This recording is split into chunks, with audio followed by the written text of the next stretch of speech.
Let me ask you.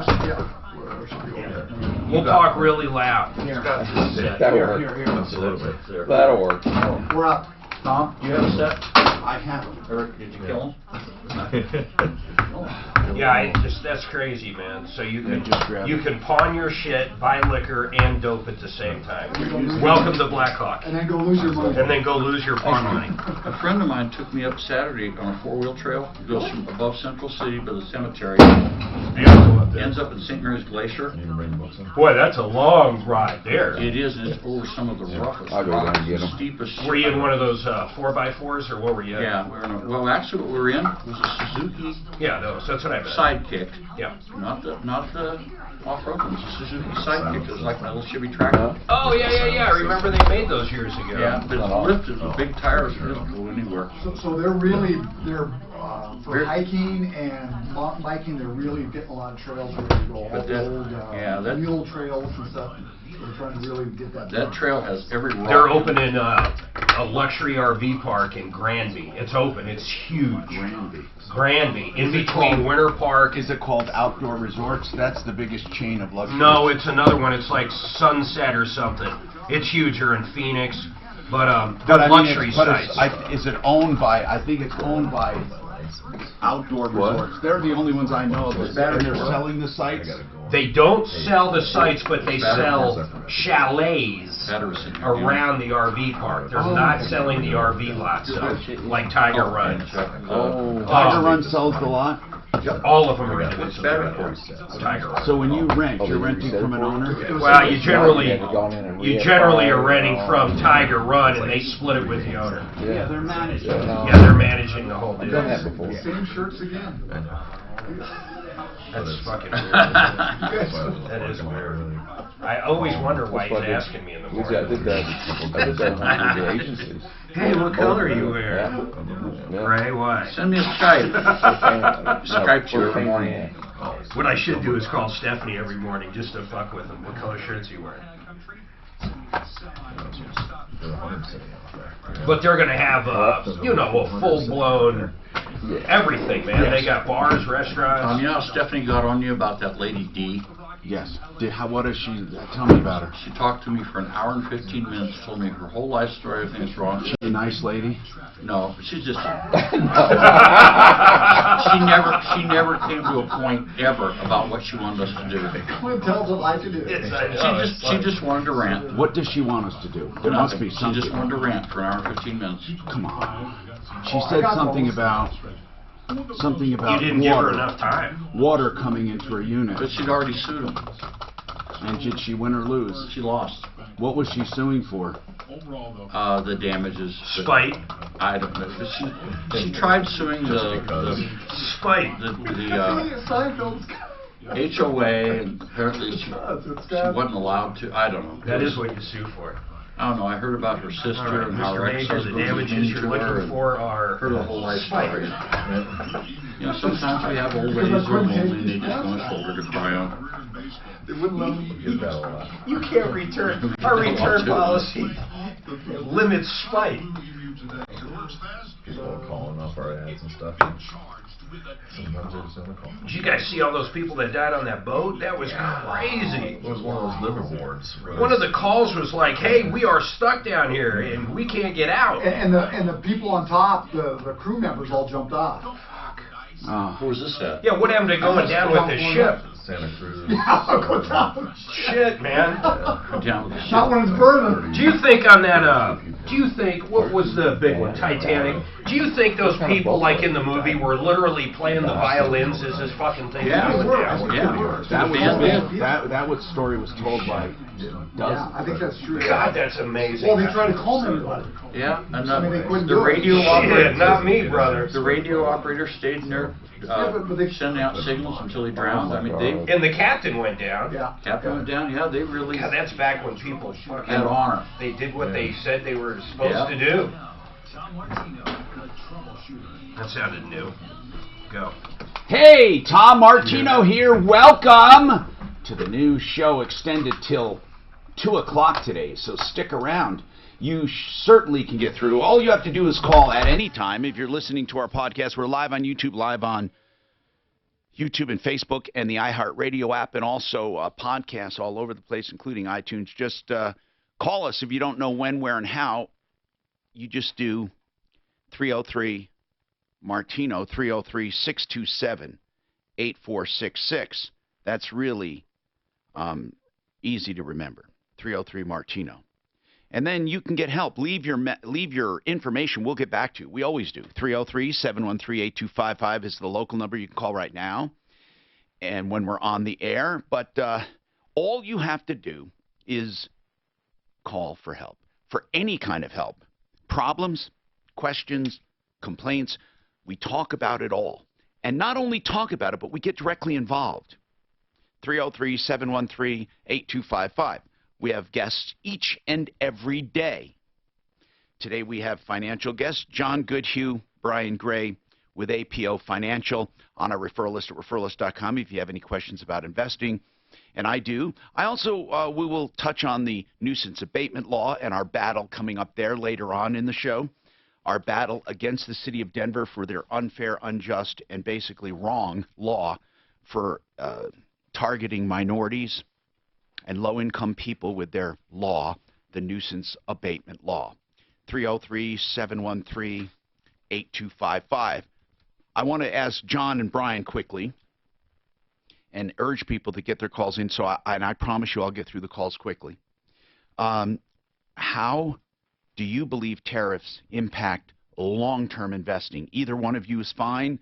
Long-term investing. Well, long-term investing, tariffs aren't going to really hurt us too much, especially if they go away, over time with an agreement with China. But all a tariff does is pass expenses on to the consumer. I mean, China's not going to pay them. They're going to pay them, but they're going to the companies will charge more for their products. And when we talk about a tariff, how does that work? People send products from China. Let's say they send A, B, and C from China. Mm-hmm. The maker of A, the maker of B, and the maker of C, do each of those makers have to pay more to send their product? Is it tacked on to their individual product, or is it tacked on to A, B, and C as a group? It's generally tacked on as individual things, depending on what the tariff is. It might be on steel, it might be on aluminum, it might be on a finished product, or just the parts. So China pays this tariff when they export. That's correct. And then manufacturers pass on that to the consumer. Usually. And the reason for tariffs is to kind of equalize the market. For example, some people would argue it's not fair that China can make this widget cheaper than we can and unfairly compete with our people. Is that the reason for a tariff, to equalize the market? Yes. Yeah, okay. It is. Yeah, because China's been undercutting the cost of steel for years. And not only undercutting, but with technology and stuff, they steal. Yep, absolutely. And that's a whole different topic. So, what is the argument against tariffs? Just that it will be more expensive for consumers? And that's generally what we see, is that it is more expensive for consumers. Right, I mean, that's the argument. Absolutely. Is there an argument that says our companies in America should be able to compete and make their things cheaper, but the American worker won't take what a Chinese worker will? Right, and that's the tit for tat. I mean, true, open capitalism is if somebody makes it cheaper, you ought to be able to sell it and let the playing field, take care of itself. That's true capitalism, but we don't have true capitalism. No, we don't, and that's because we don't allow people to take unfair advantage. That's right, but that's when you get into these tariff wars and tariff issues, when the governments are trying to balance, themselves out, trying to protect the manufacturers in this country. Are the manufacturers in this country, do they have tariffs when they send things to China? And that's the tit for tat, because as we put tariffs on Chinese goods or any goods from any place, that country is going to put tariffs back, retaliatory. Okay. Before the tariff war that Trump instituted against China, was China tariffing our products? Yes, and so were other countries, and they've been doing it for decades. So in other words, they tariff the hell out of us, but we allow their products to come in free. And that has been historically the issue, at least over the last 40 years. So, and they steal our IP left and right. Well, that's what I talked about, that the stealing is a separate topic. So bottom line, our people who make things here, they were sending things over there and they were higher priced because they were tariffed. And Trump said, if you're going to tariff our stuff, we're going to tariff your stuff. Then why are there so many people against it? Other than, I mean, they're against Trump, basically. Is that really what it boils down to? If a Democrat had come up with it, would they be in favor? I don't know. I'm serious. Yeah. I don't think they've been so much in favor of it. Yes, I think that there's a lot of people out there that take the I don't like Trump thing to a level. Who's going to flinch first? That's the $64,000 question. Yeah. Does China need anything we make? Yeah, well, they need a lot of our agriculture products, some soybeans and things like that are out here. Yeah, and manufacturing products, and I mean they need some things. There's no question about that. What if there were no tariffs on anything unilaterally? Would that be better or worse? We still would not be able to compete, right? Not on a lot of things. I mean, that's the question ultimately. Is if you have pure capitalism with no tariffs anywhere, the cheaper goods are going to be manufactured cheaper other places, and they're going to come into what other countries. Now, and with no defense. American labor must be in favor of tariffs. American labor, the labor unions, because their people are working, and they're not going to work for $4 a day. But the problem is the goods that they manufacture, if you're labor manufacturing, when they go out of the country, which a lot of goods do, now they're going to get tariffed, which if they get well, tariffed, that's what I mean. I'm saying labor should be against tariffs. In general, I think they are. But I do think right now in this or they're against tariffs that go out. Right. But they're for tariffs that come in. Right. That's exactly right. Right. They want their products. They're saying this. I can't compete with a kid making sneakers for $4 a day. Right. Or guitars or whatever you make. And that's the age-old question. 303-713-8255, whether in favor or not, you know why it's there. Margie, go ahead, Margie. What's happening? Hey, I've asked you when I was in there to see you a long time ago, why you didn't do your show, for 4 hours. And you said, oh, man. Yeah, that would be a lot, didn't I? Anyway. So, Margie, were you a common woman? Yeah, I was. I was the one whose mother lived at I-25 in Dry Creek. Uh-huh. And anyway, developed Panorama Park. But I'm thrilled that you were going to be longer today. Thank you, Margie. I appreciate it. And again, our common men don't have to come in for 4 hours. In fact, we can accommodate two of them, one for the first 2 hours, one for the second 2 hours. I don't think we should have any guests in the third and fourth hour, as I'm looking at two guests. No offense. No, I know what you mean. 2 hours is plenty, you're saying. Well, we'll play with that concept. I'd like people's opinions. I think we do more of in-your-face stuff. Hey, Kendra, what's going on with your lease, Kendra? How can we help you? Hi, Kendra. Hi. So my husband and I we're in Lakewood right now, but we've been having some issues trying to find a place of our own. And are you renting right now? I went. And you're. I was trying to find a sublease. So I found one, and she happened to be a college student, so we couldn't do it. But then they actually offered us a 2-bedroom of our own. And so, we thought, may I ask, Kendra, good... may I ask why you were trying to find a sublease, meaning so you could get out of your lease? No. That we could find someone trying to get out of their lease. And now, why? It over. Okay, why would you want to do that as opposed to just leasing something? So I've been saving my money to actually get into our own place, but we've been denied everywhere that we've tried. I've spent almost $500 in application fees. Yes, terrible. And it's killing me. We're in a hotel right now, and I'm paying $80 a day just to live here because I can't get accepted anywhere else. Why can't you get accepted? Okay, this is a longer story than what I intended it to be. Well, I want to try to help. I mean, yeah, no, I completely understand. We were trying to be nice, and we allowed my sister to move into an apartment with us. She was just, she had to pay her half of the bills. Well, she's not a good tenant, and she didn't pay her half of the bills, and I refused to pay for her, so we were evicted. Well, that it was probably your responsibility if it was in your name, right?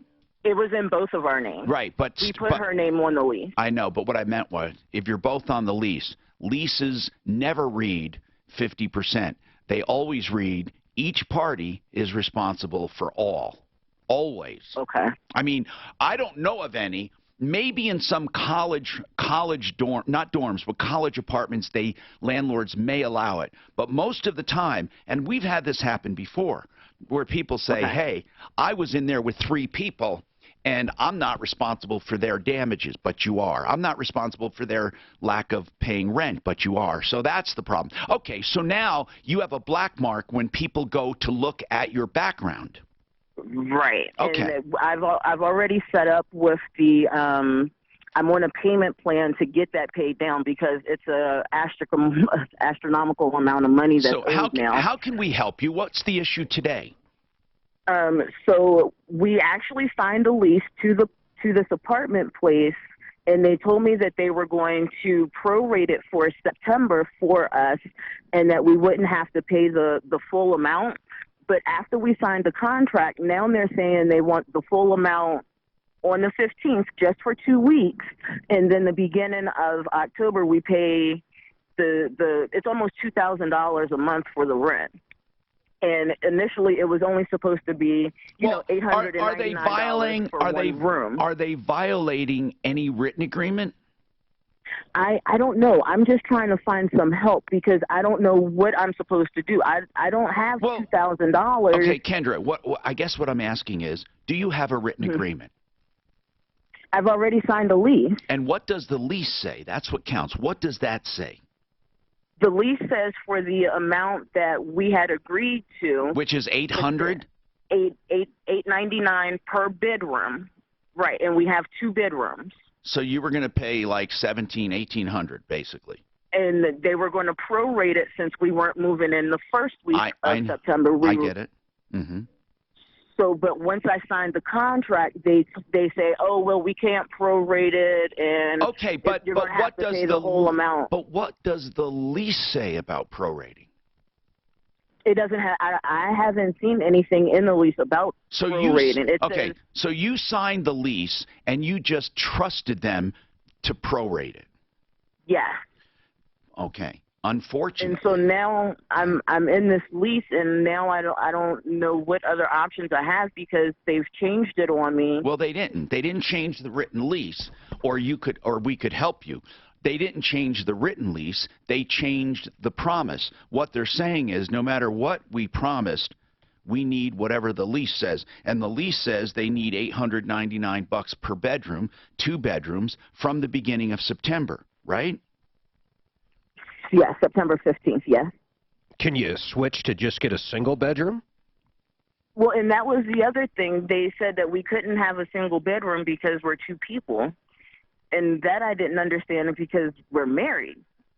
Yeah, I didn't know that either. That sounds crazy. Do you have a copy of what you signed? I have a copy of the lease. I can email it to you. That's what we need first, okay? And then if we need to, we can have an attorney look at it. But Kendra, all you have is that written lease. The prorating part was not written. Is that right? Well, it's not the way that they had agreed to it, Tom. Okay. They had agreed that they would prorate September for us so that we could get in. And when were you moving in? When were you going to move in that all of you agreed upon? September 15th. But the lease says September 1st? No. When I was trying to get the sublease from the young lady, it was September 1st. Once that fell through and they offered us this 2-bedroom on our own, then it was September 15th because I knew I couldn't get that money in that short amount of time. Is it from the 15th to the 15th, or is it from the 15th to the 1st, and then from the 30th, and then month to month after that? Is that what it is?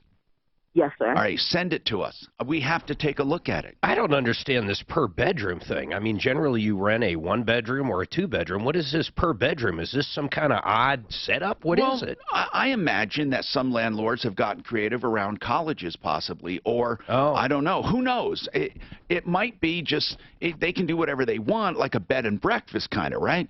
But I'm not sure. That's why I want to see it. But this is the lesson right now. Never accept terms outside of a written agreement. How many times does that happen? Never accept terms outside of a written agreement. Did I not take my first break?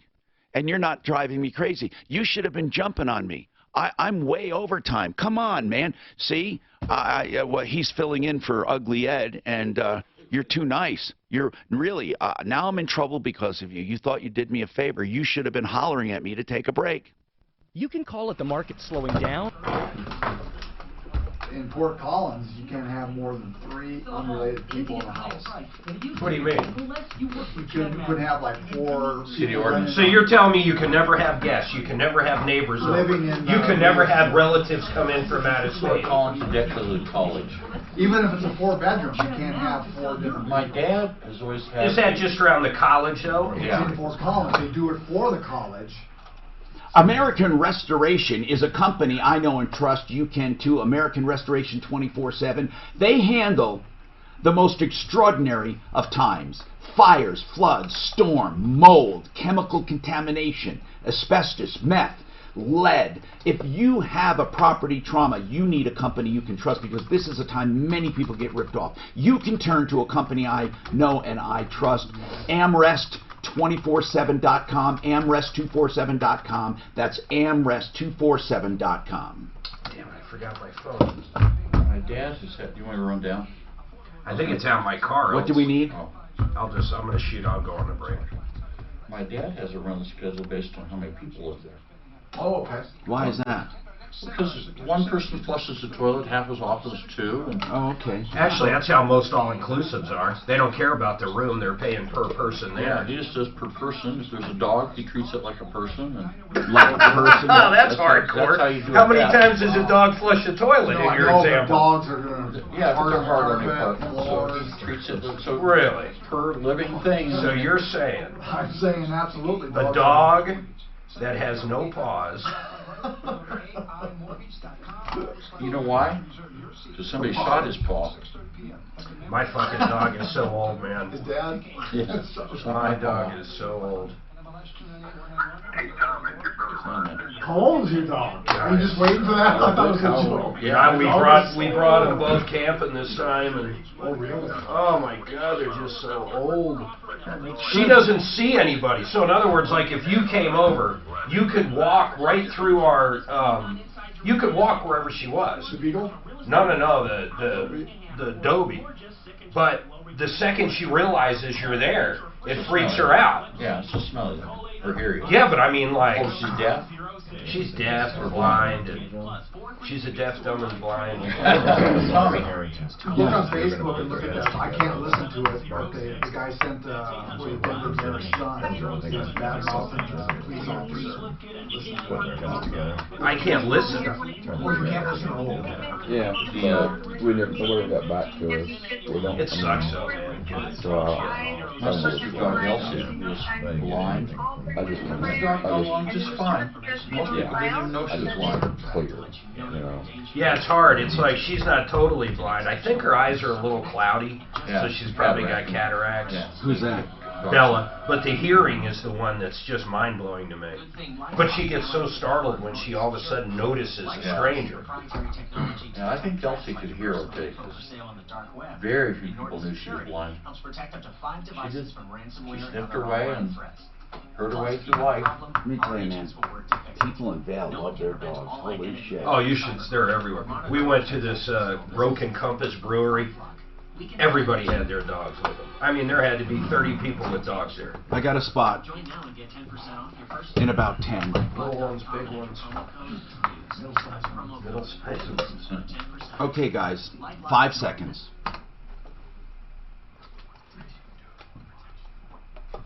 When it comes to addiction, I'll tell you something everyone has in common, whether you're an addict or you are a friend or family member or loved one of an addict. Here's what you have in common. You want to know more about addiction, how to stop it, how to approach an addict, what's it all about, what treatments are there, is there a real treatment? TheRaleighHouse.com is a locally owned and operated and founded treatment center for addiction with several locations. And they have a rural setting, they have a city setting. It depends on what you need. But here's the most important thing. They've opened their line to answer any questions you have on addiction. They think you should be informed before you make any decisions. And they'll answer any question and help you through it. Any questions, including cost, insurance, and all of that. 720-730-9722. Call for information from theraleighouse.com. 720-730-9722. It is sponsored by Indeed.com. Considerably cooler today. High temperature 84. Bright Jim's sunshine. daughter's A boyfriend storm bought in his the mountains. car over my Tonight, house to drive axles in. meteorologist Brooks Starr, Fox 31, pinpoint weather. Indeed. I thought they were, Over 3 million you know, businesses when you are turn it, hiring, click, where click, click, business when those owners CV and joints HR wear out. professionals can I thought post that was, job openings with anyway, similar we questions. take Then those one out, and I select said, what's unique wrong with these? candidates He said, candidates from an online the dashboard. front end Learn shakes more at high speed. Balance your tires, boy. And here we... Oh, and you went all the way through it? Yeah, with the drive axle. This hour brought to you by Frank Duran, the Real Estate Man. It's an expensive .com. If you're buying real estate, Frank can help you. If you're selling real estate, Frank can help you, and you'll save money on each end. I know he advocates for whatever he's doing for you, and he does it the best. He does it faster and better, and he has stats to prove it. 303-920-1622. All right, so we have our financial guys with us today, APO Financial. We were talking about how do tariffs affect investments in the long run? Probably not. But in the short run, and I think something where people get stung, is how fluctuating stocks can be up and down and all around. I mean, they really can be. But so you can't knee-jerk. You really can't, because you look at 2 weeks ago, markets were falling, and then last week, towards the end of the week, markets were recovering, and now tariffs take place, and now they're falling again. So your song may sound boring. It might sound boring, but solid, because you always say that. You say, look, we look at the individual, and we buy accordingly, and we hold accordingly. I mean, really, isn't that the only way? Think about it. If you look at the stock market over time, isn't that the only way? Unless you're going to babysit it every 30 seconds. Well, yeah, we don't believe babysitting every 30 seconds makes sense either, because people obsess over their money and what's going on. Because, right. It has a lot of fear as it relates to their life, and what it really boils down to is people's fundamental belief of really going, am I going to be okay? Can I take that next vacation? Can I spend time with the grandkids and things along those lines? So for us, it's managing money to where things are hitting technical marks. We start moving to the sidelines when the markets start to fall about 5 to 8%, and then we start triggering faster sales to move to the sidelines. And then as the market's recovering, we trigger to go back in. So when somebody that calls, let's say they're younger and they're renting, do you guys recommend buying a house? I mean, do you make other recommendations outside of the market? Oh, absolutely. Yeah, because really, we're financial planners. So for us, we really want to make sure whatever advice somebody's doing or anything that's going to impact them financially, then we can walk them through those decisions. All right, 303-713-TALK. Kendra, we have your lease. Mark is looking at it, and then I'll take a look at it. That's the one where she had 2 bedrooms, thought she could prorate September. But they want now the whole September. I believe they want the whole September. So it's September. Instead of paying from the 15th to the 30th, Kendra, they want the whole month of September. Is that right? Yes. Okay, hold on. Mark, take a look at that. Is she a student? She's not, is she? Kendra, No, I guess not at all. What Mark was puzzled about is the per bedroom.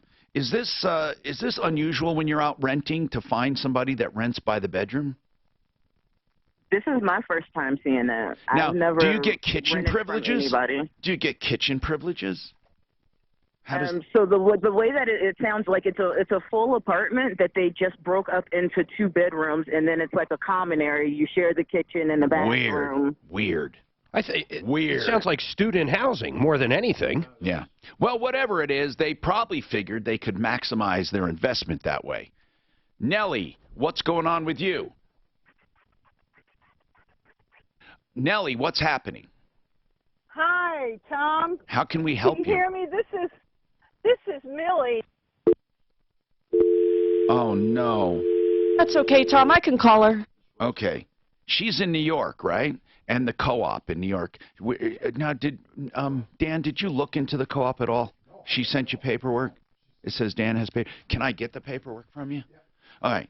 So we're trying to figure out what the hell is going on with her co-op. Her brother is deceased and had a co-op in New York.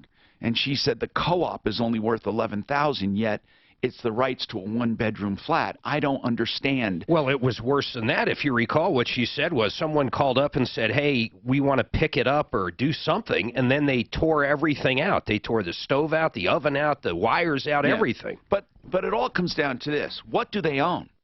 We have to look. No idea. Did you look at the paperwork, Dano? Did anyone look at it? Okay, send it to me. Nellie, your call might be a little premature right now because we have to figure out what you own. Have you guys heard of co-ops? I don't know much about them. I do know you own shares in a co-op, and that allows you certain privileges like a house. An apartment. It does. It's more common in New York. It's not that common out here. Well, no, it's not at all. Non-existent. Hold on, Nellie, and we'll get to it. Patrick, what's happening, Patrick? So it's the cellular launch kit again. Oh, how are you doing, Patrick? You're looking to do what now? So I bought a car while I was up in Montana, and I'm trying to figure out how long so I can actually refinance the car. Now, why do you need to refinance it? Interest rates at the 28% that minimum, the maximum is at Montana. Okay, when you bought the car in Montana, did you have a car that you traded in? No, I did not. Did you own any? So you didn't own a car at the time, and did you put money down? Yes, I did. How much? I put about $4,200 down. You put down $4,200? Mm-hmm. That's good. Where did you get the $4,200? Saved up. That is really cool. But Patrick, you were probably best off if you bought a brand new car. I don't want to go through the math right now, but what did you end up buying? 07 Tahoe. Most of the time, if you bought an 07 Tahoe, I'm going to guess they overcharged you at least 30% or more, because uninformed buyers almost always overpay for a used car. That's the first thing. People say, no, a used car, you don't pay the depreciation. You more than pay the depreciation because you overpay. The only time a used car really works is if you buy a used car that really has life left and you don't overpay. And most of the time, if you buy a new car with a very long warranty, you're better off in the long run. Now, on your situation, Patrick, you put $4,200 down on a total purchase price of what? It was about 10. Okay, on an 07, how many miles on that 07? When I got it, had 204,000. This car was worth about your down payment, if that. So they doubled it. I don't know why you didn't call us, Patrick. 204,000. Let me tell you some facts of life. You will need a new transmission. You will need a new top on your engine. There's no if. You will. Okay, there's no if. But it's just a matter of when it happens. Did you have this car checked out at 204,000 miles? Yeah, I did. Who checked it? I didn't find anything wrong. I actually went to an independent mechanic. You know what? That's good. And was this engine ever worked on? Any major work done on the engine or transmission? No, it actually, it was all highway miles on the car. Okay. Now, you know that because it was owned by what? It was owned by one person prior. Okay. And it's too late to go back anyway. You bought it. You put $4,200 down. What is the interest? 21%? I think he said 28. 28. Okay. How much is left owed on it? With the other stuff they had me get when I bought the car, about 9/8. No, wait a minute. I don't think he's going to be able to refi. Excuse me. No. Did you hear just what he said? Hold on now. No, he said the purchase price was 10 grand. He put down 4,200 and owes 9,800. Yeah, but he got the mop and glow. Hold on, Patrick, please. Patrick, and everyone else listening. Here's my head up against the wall. It's like, is anyone listening? Now, Patrick, I know you didn't call to hear this, but I need to help you out here. This is terrible. This is Denver's Talk Station with Ross Kaminsky in the morning and Dan Kaplis in the afternoon, 6:30 KITV. Yeah, I know it is. Yeah. Well, I didn't have all the equipment on, but it just totally maxed out. It might be worth $9. That's usually what they do to take the risk out of it. Do you understand that? You got 210,000 miles.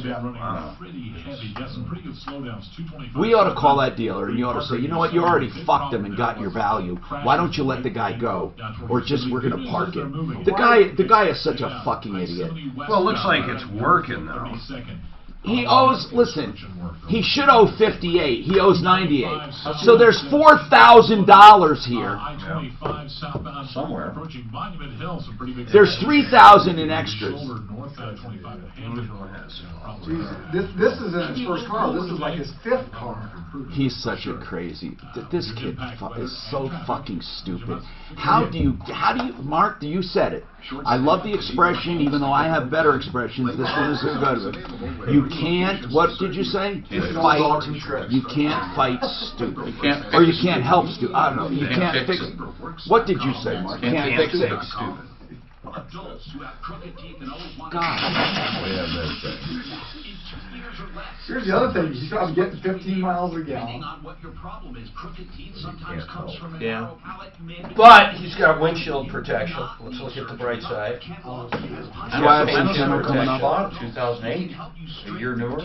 Paid $4,000 for it. It's not bad. It has high miles just like that. No, but he should have. What the fuck does he need? The 4,200 down is what they had in the car. You're right. He should have got a little Hyundai, brand new one. No, the dealer had 4,200 in the car, so that's what they got. Actually, he could have bought a brand new Accent. Actually, for 14 something, he could have bought a brand new Elantra. Brand new. Probably have less. 100,000 mile bumper to bumper, or 60,000 mile bumper to bumper. And he wouldn't have 20% interest rate either. Aurora Orthodontics and TMJ with new orthodontics. God almighty, where the fuck, where do people get Saw a dumbass kid If come. his credit sucks, he ought to walk away from it. He's Right. Hey, do No, we? no, wait. he You doesn't- can refinance it through, what do you call it? No, you can't when you're upside down. Oh, you can't. They're They're not not going to not. finance you, but he's not going to refinance. No one will refinance him. In fact, maybe you. Tom, you wanted David Salisbury for that Nelly call. give He's us just kind of $200. holding, waiting for you. Well, He's here's the not problem. holding on the line. I'm waiting. I don't even know what to ask him until we get through the paperwork. You sent it to me, Oh, right, why Dan? did you want Lynn to begin with? After you talked to her last week, you said, get David Right, Salisbury because for I this." had thought I was going to be able to read. I just got All the she paperwork. sent was the deed, the shares. All she sent, that's all she sent. Should I just tell David Salisbury never Yeah, mind? there because that it really no. We need a co-op expert. Where the fuck are we going to find them? You know what? Maybe these people actually in New York. Do you have this email from her, from Nellie? They might actually answer just general questions about co-ops. Not about this one, but Cleopatra Monroe. Did you see the email? No, what do I... You want to call Clint and see if they want to come on? Here, here's the thing. Built in 1965. What we need is for someone, get this information, give him the information. This is the co-op. Okay. And here's what we want. We don't have a number on here. We're not getting involved in the controversy. What we want to know, can they answer general questions about co-ops? There's no commission, no obligation, no pressure, and never any upfront fees.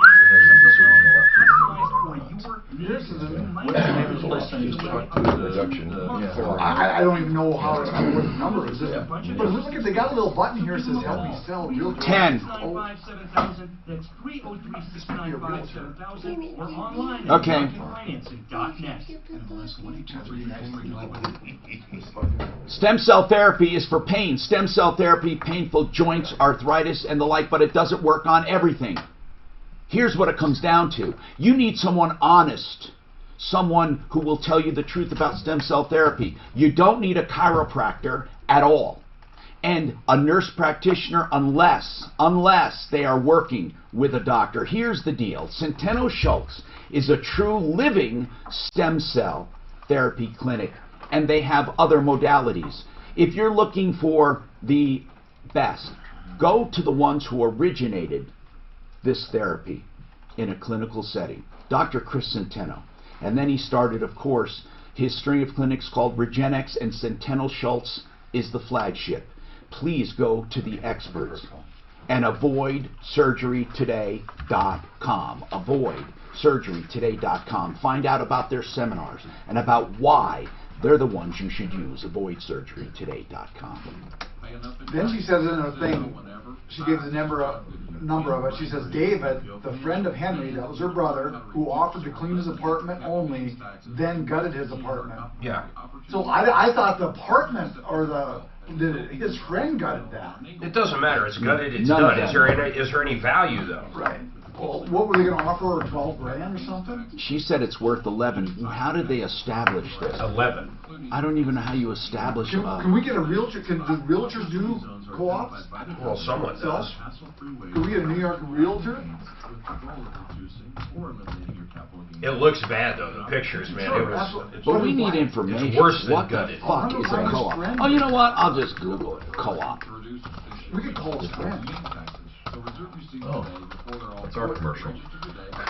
Why call it? He's the one that gutted it. Ask him why he gutted it. Wait, do you have something coming up that we can plug? Just opportunity zones. Yeah, we're doing a opportunity zone event down at. Well, you got to tell us. When is it? Is it Stapleton? Where is it? September 12th at the Inverness Hotel. September 12th. Well, it's not the Inverness. Well, it's the Inverness. Hi, Tom Martino here with APL Financial. They're having an event. When is it? September? We just heard about September 12th? September 12th, regarding opportunity zones. It's at the Hilton Denver Inverness Hotel. What are you going to do? We're basically explaining what opportunity zones are. What are they?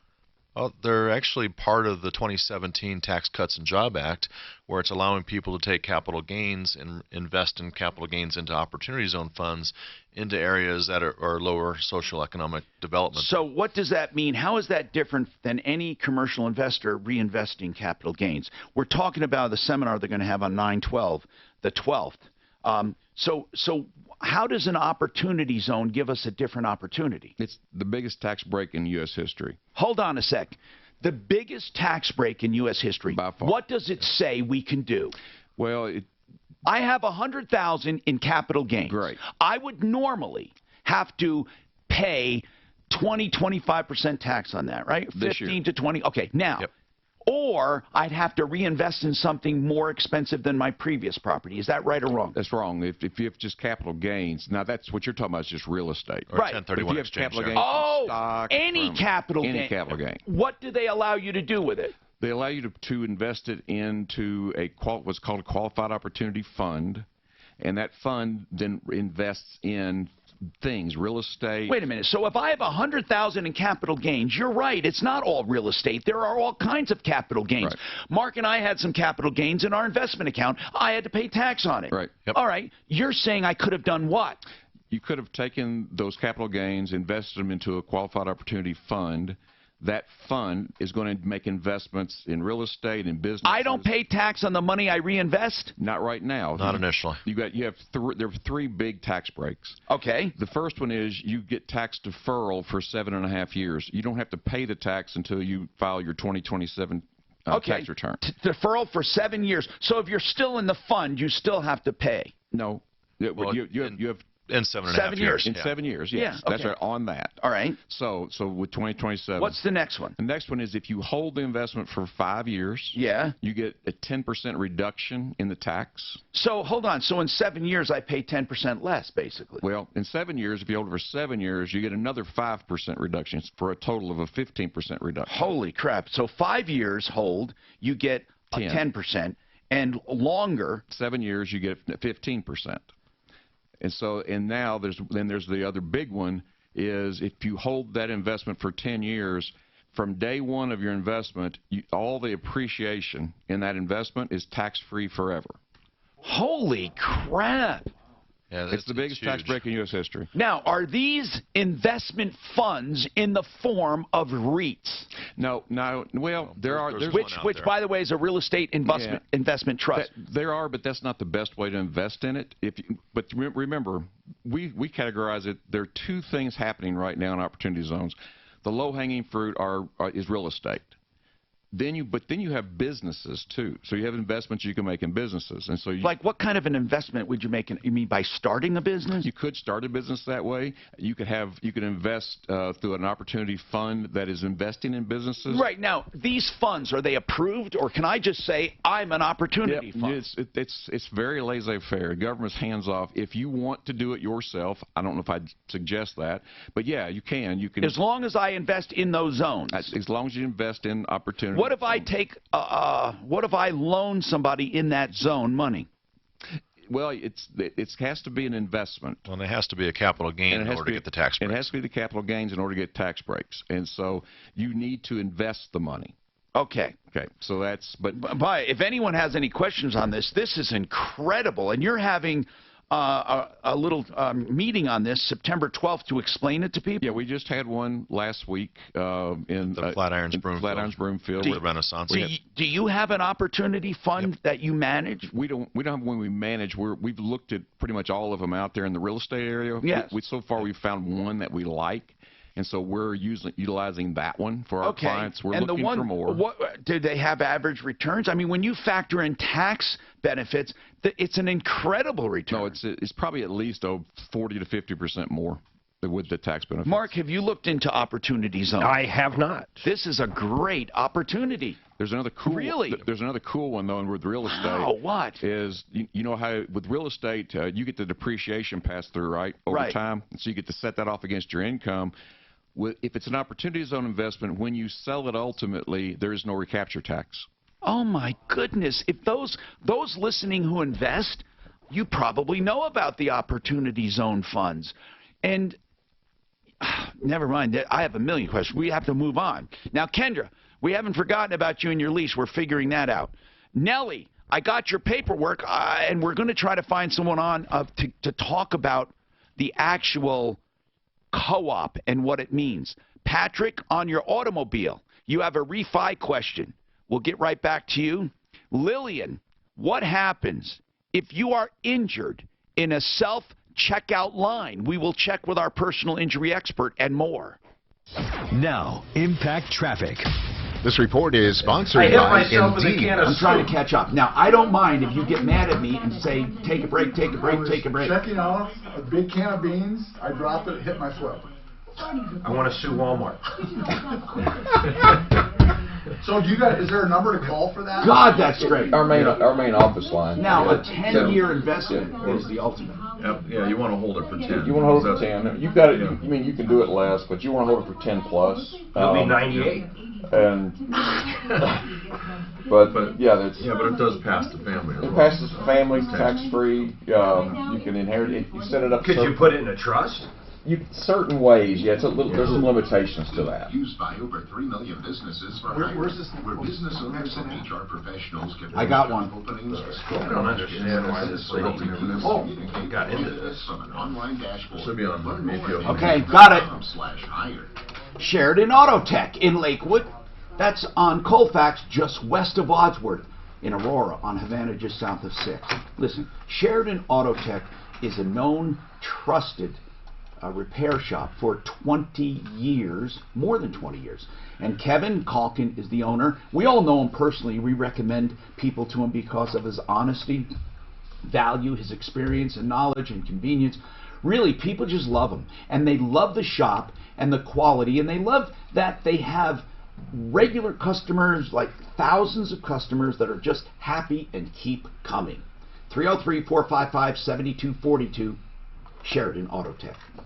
I don't even know why this lady sent us this lease. I mean, it doesn't even talk about anything she said. No, but does it say September 1st is the term, from the September 1st? That's what I want to know. No, but it's only $985 a month. I know, but is it September 1st, Mark? When's the start date? That's the important thing. September 15th. It is. Then I don't know how they. So if it's the 15th, where does it say thereafter the 1st to 1st? What does it? The end date's August 14th, 2020. So it's from the 15th to the 15th. It is. Look at it. Yeah. So 1 year lease. Yeah, she said it was 15th to the 30th. Then she has to pay monthly, and it's not saying that. Shouldn't even have a problem. I wonder if it's like the deposit or See, something. are you sure of that, right, Mark? It goes from the 15th to the 15th. Start date is September 15th. Yes. End date is August 19th. 12 installment payments of $985 On or each. before. The first due on August 15th, 2019. And then? And the next 11 due on the first calendar day of each month from Oh. October 1st. Okay, so it is on the 1st to the 1st. It's weird. It is. It goes to the 1st. But then where does it say? But it's not even the amount she said. It's only $985 per month. She said it was $1,800. Yeah, but if it doesn't talk about prorating though.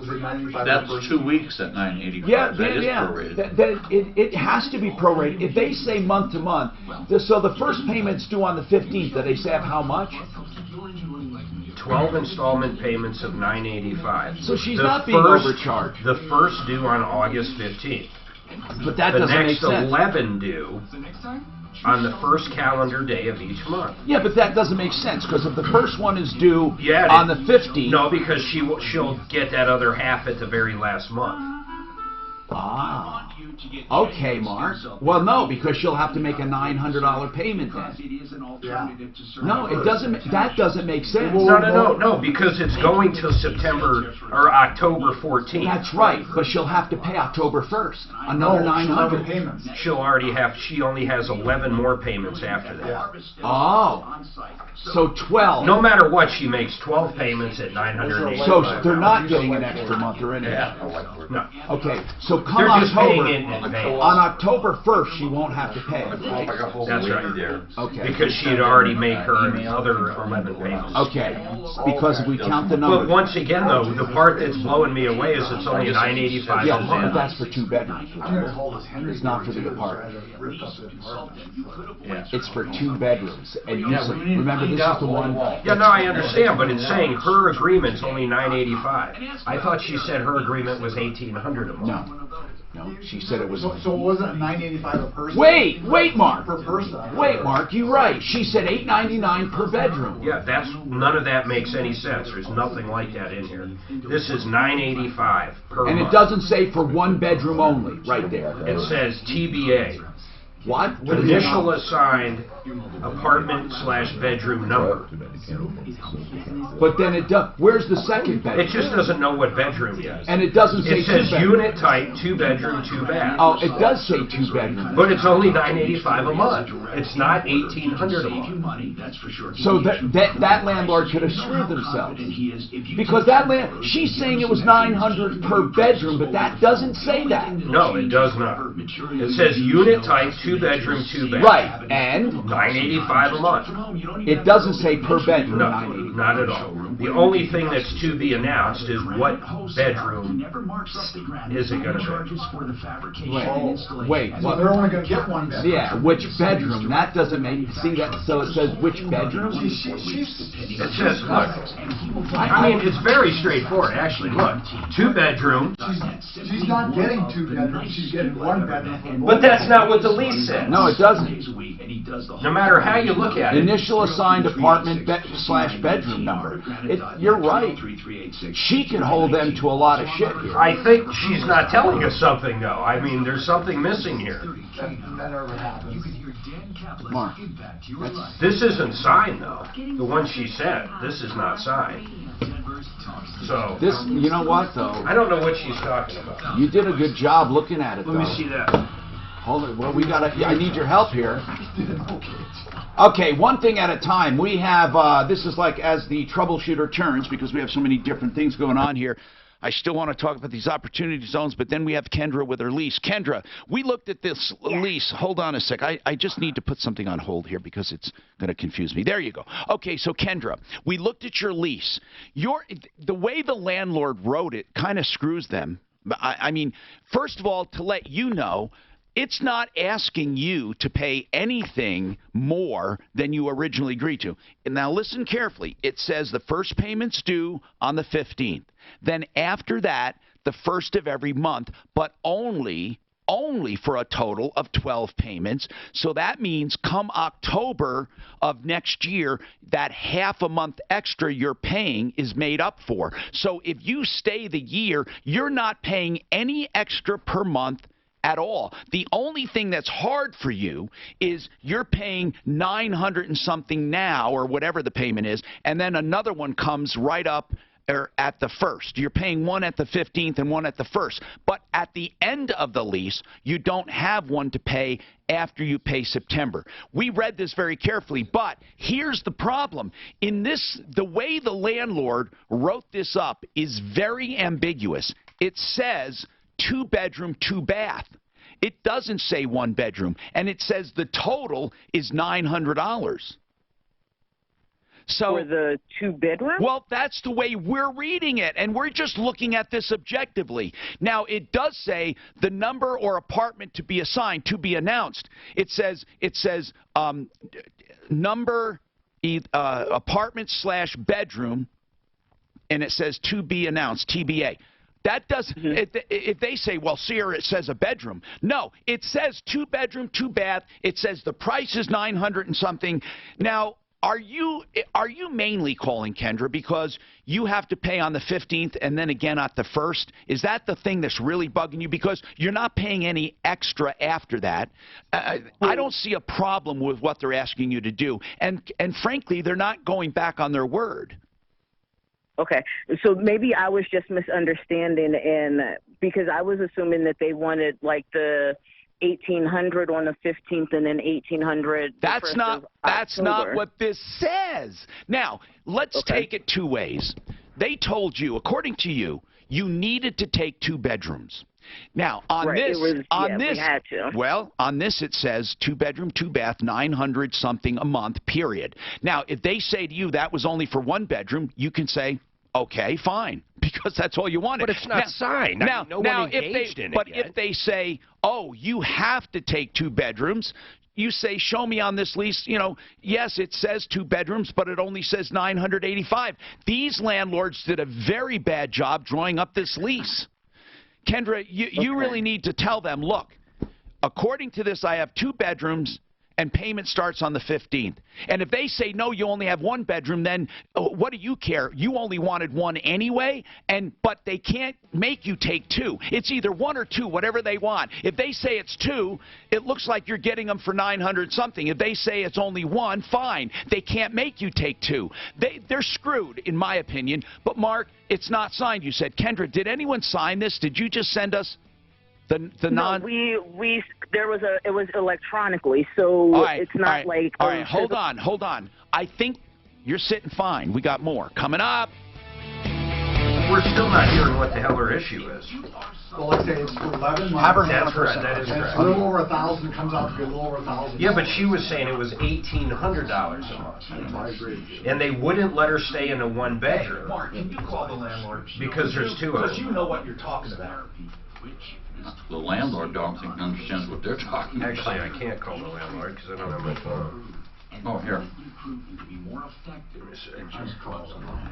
In fact, instead of just changing drugs from one to another, this is how people stop the merry-go-round and get a. Can you see if she has the landlord's information so I can call? Medication altogether, but of course that's up to you. It's not on the lease? I might go get my phone. I'm gonna go get my phone. Okay, it's not on the lease? Here, let me look through it, see if I can find it. There's something she's still not telling us. I know, there's something wrong. I thought she said after they found out she wasn't a student, then everything got more expensive. But I don't know where the 1,800 a month came from, unless it was per bedroom. University house home. I mean, it's dead. Why does she want to live with a bunch of college kids anyhow? It's actually 11 months. You know, all she needs to be concerned with right here is what's the total rent. And just divide it out. ABC News, I'm Mona Rivera. Hurricane Dorian has picked up its pace she's and is now moving toward Florida at a rate of 2 miles per hour. It's less than 100 miles east of Palm Beach County and has been downgraded to a Category 2. With winds of 110 miles an hour. It's actually ABC's Ginger Z is in. It is a different, how they're paying us is very different, but it is 11 months. Yeah. So you start date September 15th, end date August 14th. Yep. Even with the storm still out to sea, people will begin to feel hurricane. That initial payment, though. So you just got to take that divided by 11, and that's what she's paying. Yeah. That initial payment could be hurricane watch and storm. What are they doing about damage deposit and That's a security? good question too. Maybe it has something to Maybe do that's with covering that, because I don't see anything in here about damage deposit, security, anything. But that might be back here somewhere and stuff. Well, it should be in the You would think numbers they right here. would have a deposit. Because they have a utility amenity fee, top floor placement fee, parking garage space fee.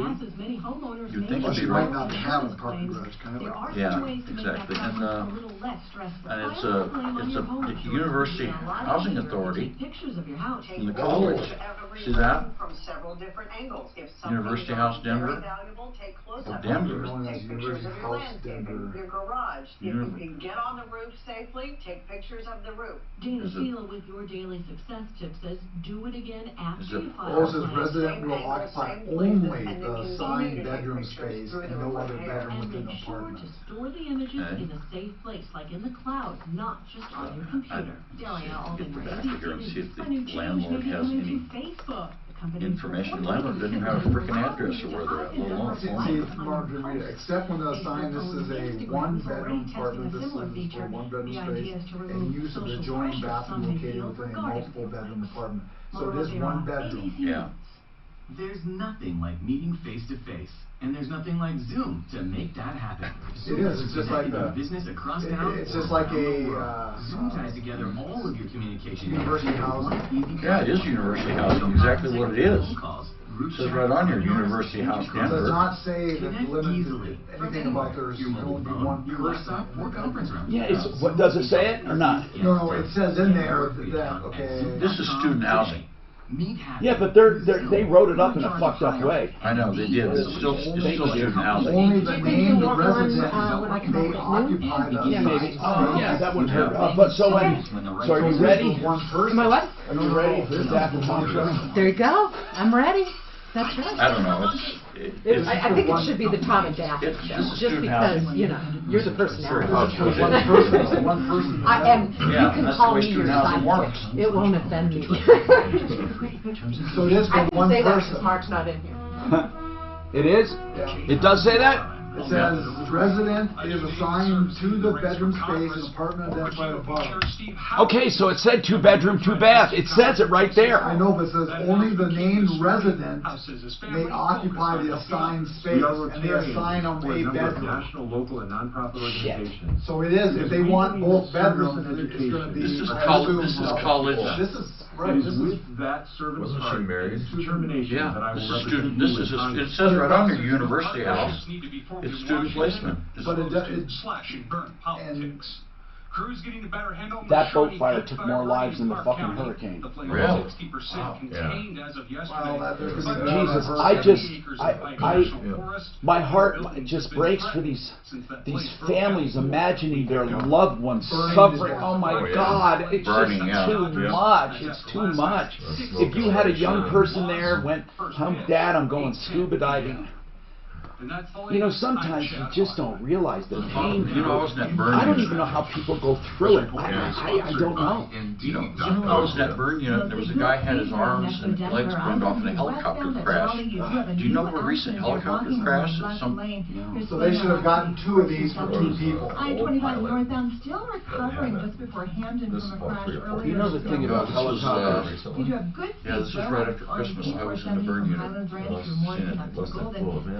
Why were you in the burn unit? Because they had to put me there because I was on such high doses of morphine that they had to monitor that I didn't quit breathing. Was this just this past Christmas? Yeah, when I had the stomach problem. They put me on. I didn't know you were that bad. You were on ICU? Yeah. Indeed. And they put me up in St. Anthony's, they put me in the burn unit because that was the only place they monitored real high doses of morphine. Oh my God. And yeah, they couldn't get under control. And then magically, they gave me Lyrica and it took half that pain away. It's not even a... I gotta look into Lyrica for my static pain. It's not a narcotic, right? No, it's not narcotic. I'm not sure exactly what it is, but it's... It won't interfere with my liquor. I'm just kidding. It could. I can't drink. I am such a lover. I hate drinking. Returns up to 18% that are Are secured. you Brian or John? I'm Brian. Okay. The bald one is Brian. Yeah, and the other bald one's John. I had it right. I just... you guys are in here Just think of before. the southern What is it accent. that I'm going to ask you on here? Never mind. This email just came in. I just have to ask. I don't want to say it. I don't like rehearsing on Great profit potential. All from This home is where for you Kendra can only. Text Denver to Not whoever 31000 she's right married to. now. I know, To get your okay. I think she's gotten herself tied up in student placement, student housing, this university. Smartwatch. I typically want people on the lease that are residing there. Mark, we welcome. Dan found something. What'd you find, sir? Only one person can read it. It's student housing. It is student housing, isn't it? Yes, it is. But he's found something. Only one name resident. But it still says 2-bedroom, 2-bath. Right, but they'll say they'll only occupy the assigned bedroom. This is the Troubleshooter Show. She's trying to get student housing. She's probably making a mistake. And she's not a student. Nope. And I am here to help you solve your problems, answer your questions, taking complaints. Let's get right to the phones, tell you about my guest. By the way, we're here until 2 o'clock today and every day. Sean Hannity will be on 760. And what do we call that? Freedom Radio? Sounds right. Is that Freedom Radio? We're all excited about the changes here. And, of course, KOA changed as well. And you stick with us or come back at 2 or come back at 1. I mean, we are going to let it all out fighting for people. They saw fit to give us another hour to do that, and I appreciate iHeart. I appreciate the opportunity and our sponsors and everyone else. Let's just continue helping. If you had to sum up my life, I want people to say he helped people. Seriously, that's what I want. That's all. I'll be happy. John Goodhue, Brian Gray with us, APO Financial. They talked about something phenomenal called enterprise zones. They've taken the lead on this to get out in front with their investors and with their people. And I say their investors, their clients. They are a fiduciary. They represent them in financial planning and look for their good. It's not a stock firm. It's not an investment firm. So I misquoted. They are clients. And so with APO Financial, let me tell you about this enterprise zone. It's unbelievable. If you invest in an enterprise zone, opportunity zone. I'm sorry. Opportunity zone. If you invest in an opportunity zone, you get to defer whatever taxes you have on whatever capital gains you want to invest. If you make $1 million in capital gains or $100,000 in capital gains, can you decide which part of that you invest? Yes. You don't have to invest all of it. Nope. Okay, so now you invest it, and tax are deferred for 7 years. But after 5 years, listen to this, you get a 10% break on tax. If you leave it in the whole 7 years, you get a 15%. If you leave it in for 10 years, all of the depreciation you took is not recaptured. Is that right? Well, all the appreciation on your investment for 10 years plus is all tax-free. Now, you have to pay the tax on the original capital gains you put in 2027. But you don't pay for the appreciation or the recapture. You don't, and if it's real estate, right. If it's real estate and you've taken the depreciation deduction against your income, there is no recapture in a opportunity investment. Plus all of the profit above and beyond that. Oh, my goodness. This is unbelievable. They're going to have a seminar September 12th about this.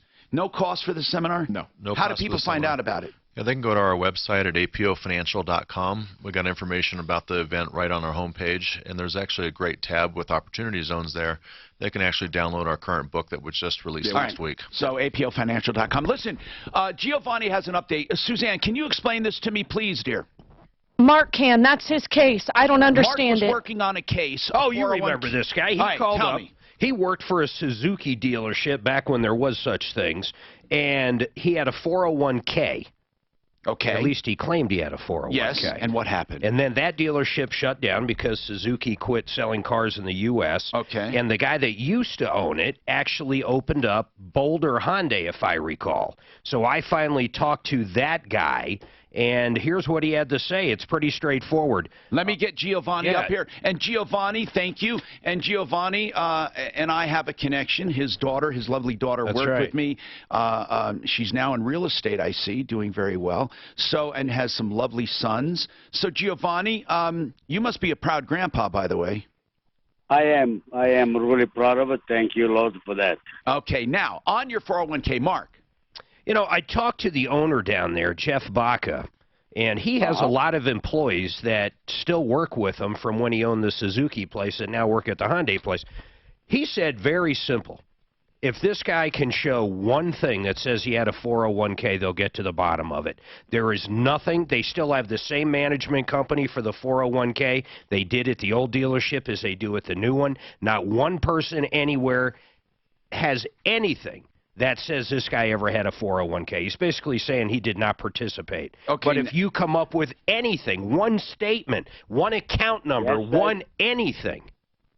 Yes, I did. Matter of fact, after I talked to the guy, the broker, that Curtis guy, he tells me after that he talked to the owner from Boulder Hyundai, he told me that he find out where the money went to. He said it was paid out to Baca. Not the buck. He said the guy Curtis, the representative from the street. Oh, I thought you said it was paid out to somebody.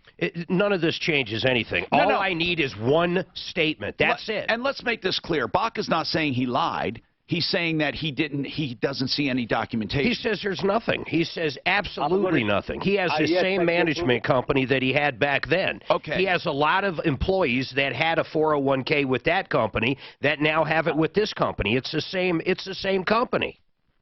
That's correct. He's lying because I got proof right now. I got proof that I'm going to ship it to you.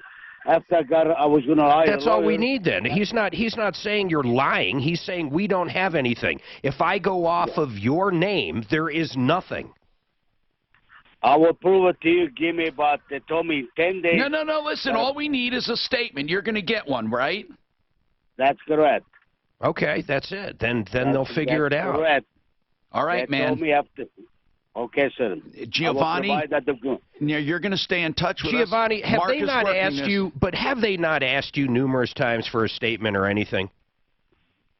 You did, but nobody else did that. They told me to stop calling me. Okay. They told me. Where are you going to get the statement from?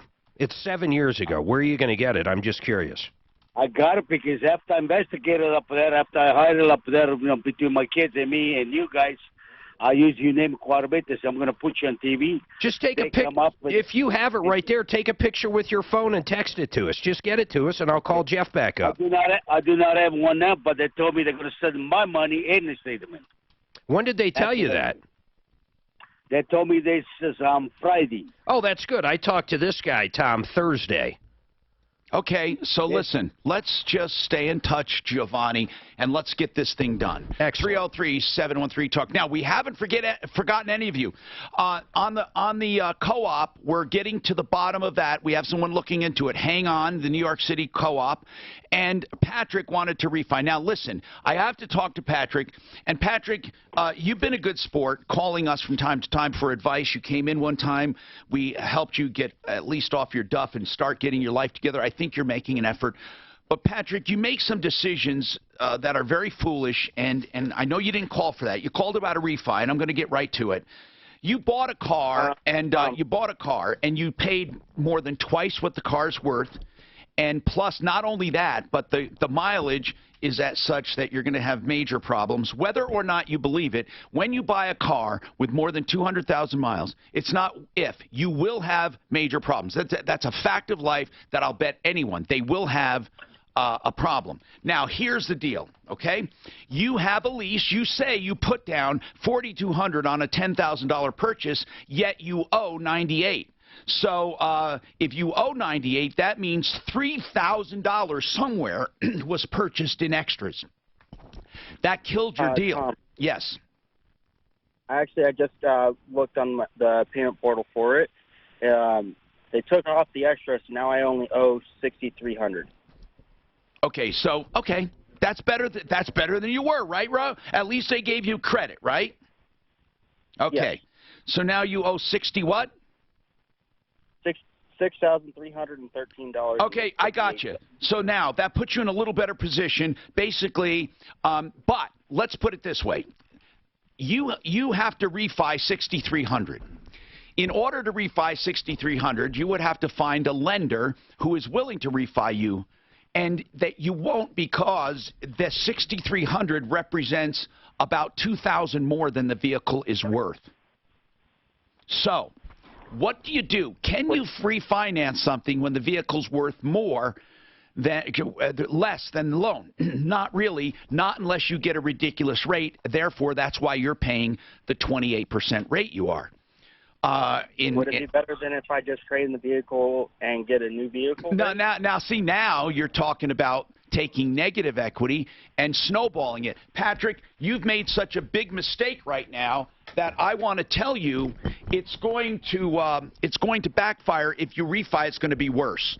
So, if you're upside down in a vehicle and you owe $6,300, the best thing to do is to pay it off as quickly as possible. You can never, ever benefit ever by rolling it into a new vehicle unless you got 0% financing, okay?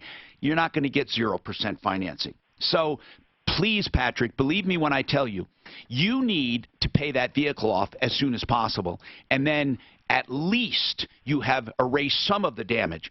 But then as soon as you pay off that vehicle, you can look forward to another several years of maintenance. I don't know how to put it to you, Patrick. It was a bad decision. It was a bad decision. Now, please do not do another thing with that vehicle unless you check with us. We're here to help you.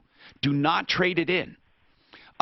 There's nothing to trade. They would, in essence, take $6,300, actually probably more, and they would put it against the new car. You are instantly upside down on the new purchase, instantly.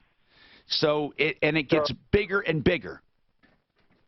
Tom, so should I just pay off the car and then once it's paid off, then should I go get if you pay off the car, the best thing to do would be to then at least use it as long as possible. If you want to sell it at that point, it's better than selling it now. But listen, if you could, I don't know what to tell you, man. What can I say? I would. Do you like the vehicle, Patrick? Do you like it? I like it a lot. It runs really great. If you like it, try to drive it as long as possible and get it paid down as quickly as possible. That's it. That's all I can tell you. You've made a mistake. Honor it. Get it paid off. What else can I tell you? And you had a good chunk of money to put down. I'm so sorry you wasted it. We could have helped you. Do you know Mark said for what you paid, you could have gotten a brand new Elantra, and you could have had it fully loaded. You would have had a 10-year parts and labor warranty. I mean, Patrick, you listened to the show. Yeah. Why did you even think about giving us a call? I did not. I was kind of at a point where I was in a desperate need because I was walking to and from several miles to work. Listen, man, please stay in touch with us. I'm Tom Martino. What were you going to say, Mark? Just say it. Get it off your chest. There's 40-year-olds that make these same mistakes. So actually, I don't punish him too much on this one. All right, we got more coming right up. If you're running out of room in your home, like maybe guys, I spilled this on my... I saw that. Is it fucked up? No. Usually, these laptops have a somewhat resistant surface. If you got to open it up, there's a good chance you'll find a little note from a Chinese kid that built it. Begging for help. My last note before I jump off. Congratulations on the tariff. The tariffs are hurting us. I only get one handful of rice a day. That man on that co-op, Tom, that management company just wanted a email from us that we're legitimate and they'll come on the air. That's great. That's great. Okay. Do it. I'll give it to him. Well, Suzanne already sent it. Oh, good. See what she got on the answer. I'm trying to figure out what we're doing here. I remember who this is. Oh, yeah, I do now. 6957,000, 303-6957,000, or online at AmericanFinancing.net. MLS 122 regulated by the Federal State. Do you currently get regular structured settlement or annuity payments from an insurance company for a personal injury, auto accident claim, wrongful death, or inheritance? If so, you don't have to wait. Goodson is open for not happening today. Huh? I can't play today. What do you mean? You can't play? I can't play. Well, you play tomorrow. You got to pay that non-playing fee then. Yeah. Which was $350.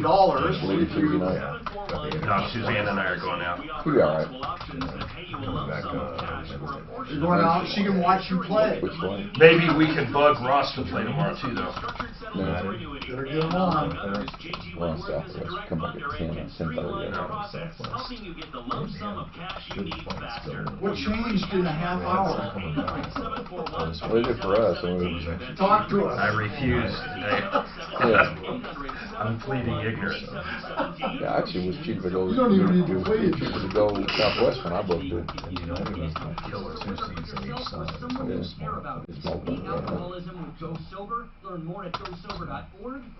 We're gonna try that restaurant. Yeah, we're going Friday, 40. Pho, whatever it's called. 11 o'clock. Fogo, what's it called? Oh, Fugo, whatever that. No, on Friday. The meat Come back Wednesday morning. Yeah. Brazilian steak. I know. Go back around. Why do they call it that? Why is it Brazilian? Off of sticks. Actually, I'm looking forward to With it. sharp forks. I've never eaten that, but I ate the other one. I could only eat at a place like that like once every 6 months. You get so tired. We ate one in Colorado Springs not too long ago. But don't you get it's too much? I eat once a day. I don't think it's too much. That's when I was eating a lot. Stop into GNC or visit gnc.com/multi to get the highest quality wellness essentials. Do you like buffets? Yeah, I do. Because Yeah, I like me a little too. bit of everything. I like some buffets. That's what my whole thing is. I like a little bit of everything. To try everything. Yeah, no, I know what you mean. We went to that one up in Central City a few weeks ago in Ameristar. It's pretty good.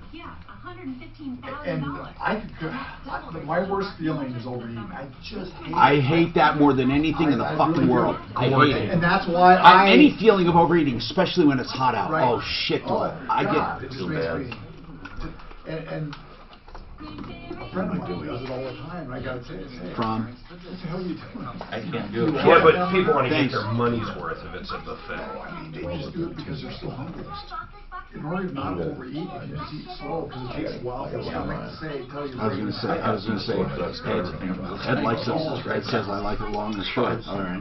I'm learning to eat slower. But that is, you do. Yeah, You tell come them. to stomach, it takes a while to say, hey, I'm full. Okay. Got it.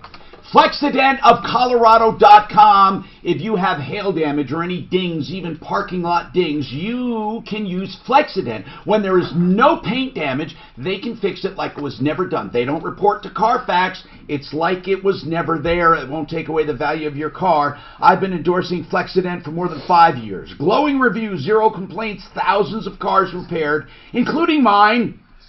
The best paintless dent repair with years and years of experience. That's FlexidentofColorado.com.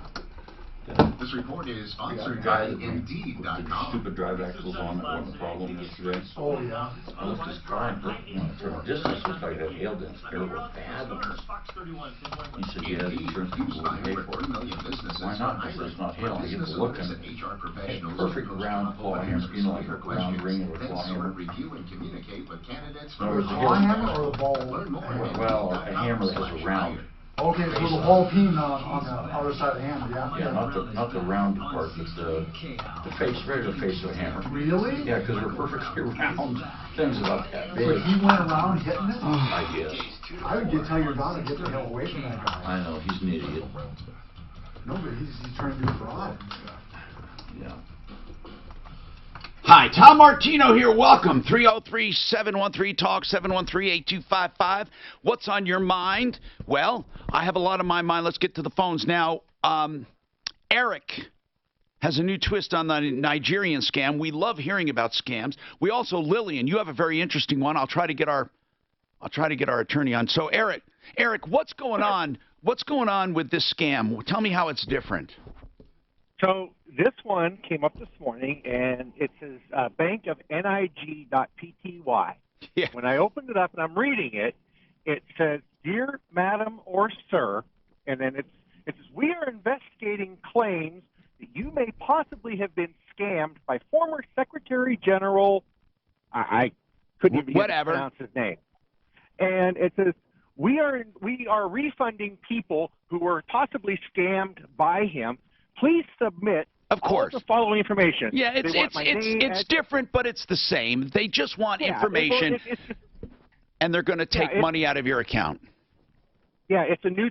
Basically, it's a twist on the old version. But there are probably Now 100 twists. This one is saying that you were cheated. Others say you were left money after death. Others, there's so many variations. But it all comes down to this. What is it? They either want money from you, or they want information from you, or they want to pay you something and have you pay the overage back. But it always involves you paying back or paying something, and paying in information. What information did they ask for specifically? Name, address, place of employment, including address, phone number, mailing address, and a scanned copy of a government ID. Wow, they would have established an entire identity. Now, Lillian, you were injured in the self-checkout line. Is that where you walk up and do your own scanning? Yeah, no, I was not injured. Oh. It's just a question, like, I'm sorry. what would happen? I mean, no, you're fine, Tom, but it's just a question, like, what would happen? Like, I'm on my feet all day at my job. Yes. And after work, that's the last thing I want to do is stand in line, and because they make you have to use the self-checkout because the other lines are like there's two open or one open. Yeah. And you've got people that have the carts full of stuff, right? Yeah. So they're really making people do self-checkout. Now, if the employee was working at self-checkout, like helping the customer at self-checkout, and a can fell on his foot, like a big can, and broke his toe, he would get workman's comp.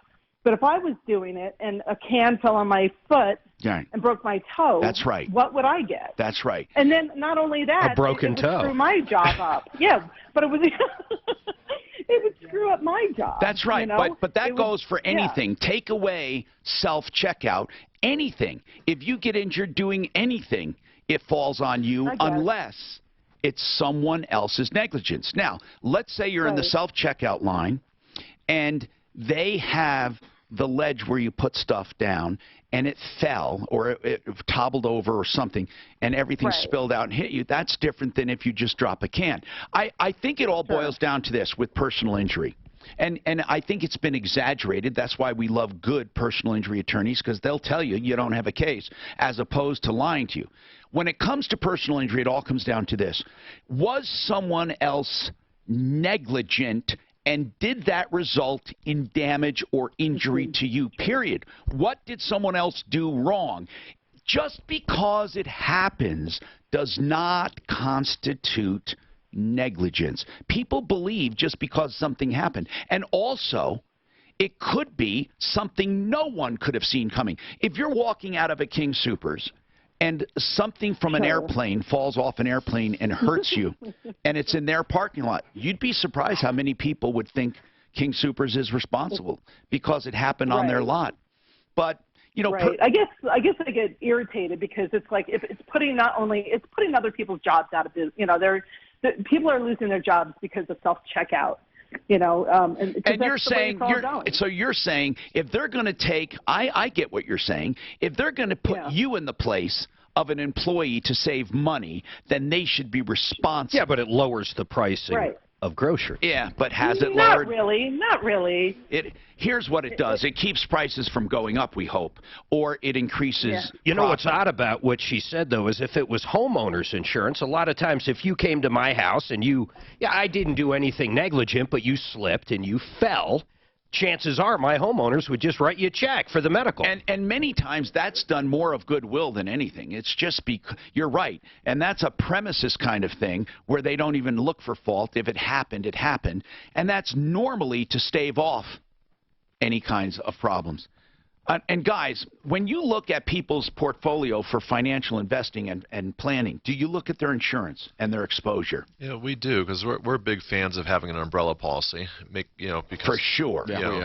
Cheapest insurance you can get. Someone asked on the opportunity funds and opportunity zones, who established the opportunity zones? Congress. Well, actually, all the governors of each state. Yeah, well, the zones themselves. Yeah, the act was passed as part of the 2017 tax act. And where can somebody get a list of these zones? You actually you can go online to the Census Bureau, U.S. Census Bureau. Yes. Because they did it by census tract, not zip code, but census Okay, tract. so you can get a list of these zones, and you can invest in these zones yourself. But you've got to do it through a qualified opportunity fund. If I start a business in one of these areas, I don't get the same benefits? No, you can if you start your own qualified opportunity fund. A qualified opportunity fund. How hard is that to get set up? It's easy. You set up a corporation, just not an S corp. It can be a corporation, a partnership, or an LLC. And then you've got to file a form with the IRS. It's just a one-page form. It's very simple. That says, I set up this new business as a qualified opportunity fund. But isn't it best to just go through attorneys? Yeah. I mean through an established fund. It is. Our opinion is that with a good fund, you have professional management, you have multiple properties. It just makes more sense to do it that way. And now there are hundreds and hundreds of these funds that have been established right now. Most of them are real estate funds. And we've gone through pretty much all of them so far. To date, we've found one that we really like a lot that we are going to put our clients' monies into. We look for more, but our opinion is. What is it though? Is it like a quadplex, a duplex, a retail store? What is it? The fund that we're utilizing is a multi-unit fund. They have several different projects. Not just real estate. No, this is all real estate. Yeah, this one's all real estate. But are there funds that are business related? Well, there's not yet.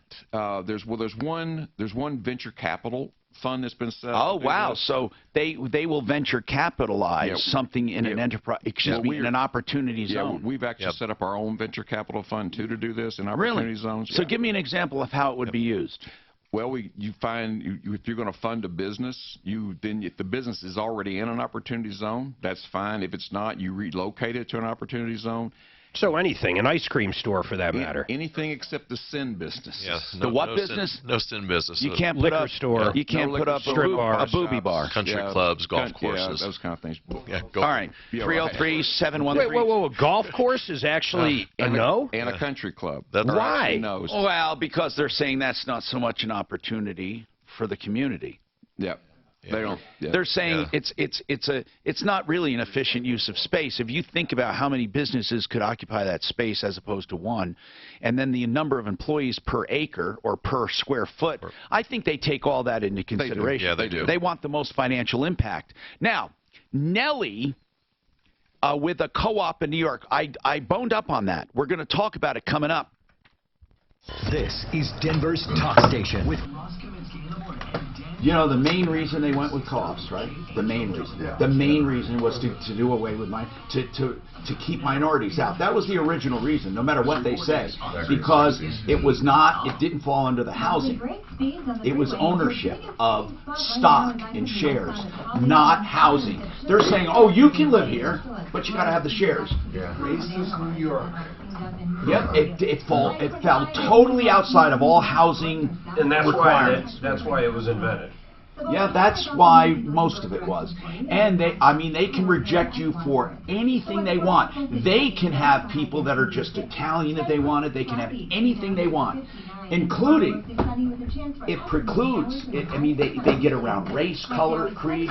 They have Jewish communities, co-ops. They have all kinds of co-ops. There's a way to be racist. And they haven't been able to break. They haven't been able. It is, and they now not all of them now they say, but. Man. Did they change their bylaws though? And you can get screwed because you may end up with one and no one is approved to get back. They won't let you in. You know John Lennon had a problem getting in. Really? Why? Because he was from... I don't know. Because he was married to Yoko. That would be... I would have a problem there. Yep. Have you seen her? They've never been able to break through that, huh? In all these years? I'm sure it's changed. Yeah. It still exists, right? Who's that mayor in New York? Why didn't they should have asked him that question? Why are you still keeping these racist co-op going in New York City? Co-op boards do not have to give reasons. They can simply reject it. See, who's the mayor of New York that's run for president? Blasio? Blasio, yeah. What a good question. I hate that guy. Firearmsfestival.com. With prices going down now, New York has been the same. Condos cannot reject you because they fall under housing. They have to have a reason outside of the ones protected. And because you're not owning real estate, you can't call it housing discrimination. Wow. Because anyone can tell you who can own your stock or your company. If I have a company, I can keep anybody out. So it's a privately held company. Because it's privately, but if it's public, you couldn't. Well, yeah. It's a country club. New York has a really interesting There might be history about sins fire that departments. happen at the country clubs. I'm sure lots of sins, and Tiger Woods was hanging around. Well, I didn't know They'd that. race each other. Do you remember when his wife was chasing him with like a golf cart and a 6-iron or something? Driveway over their home. She got him too. Protected their God almighty, these co-ops are snobby as shit. Really? Well, That's pretty there's interesting. Well, that's why there are beer trucks too. That's trying to. Well, Dalmatians. Fire departments don't, first of all, fire departments used to be, Co-op? whoever got there first is the one that got paid. They were privately owned, and they got paid Oh, by that's the insurance. interesting. They got paid by the insurance. Almost like an ambulance company. Who Yeah. says this? Back when. Originally, they were volunteer. Yeah, but then in New York, they become companies that would be paid by the insurance company to put fire out. Whoever got there first would Yeah, get paid. That but makes then sense. they would be in fights and racing each other and beating each other up and cutting each other's equipment up. And So where's the Dalmatians come in? the They were Dalmatians, very nice to pets. No, they're mean dogs. super protective, and they would protect the fire engine from the other guys damaging. Isn't that cool? That's also why they're on beer trucks. Now, why were they I thought they Protect the fire Dalmatians truck. are super protective. They were on beer trucks and on fire equipment to keep the bad guys from damaging it.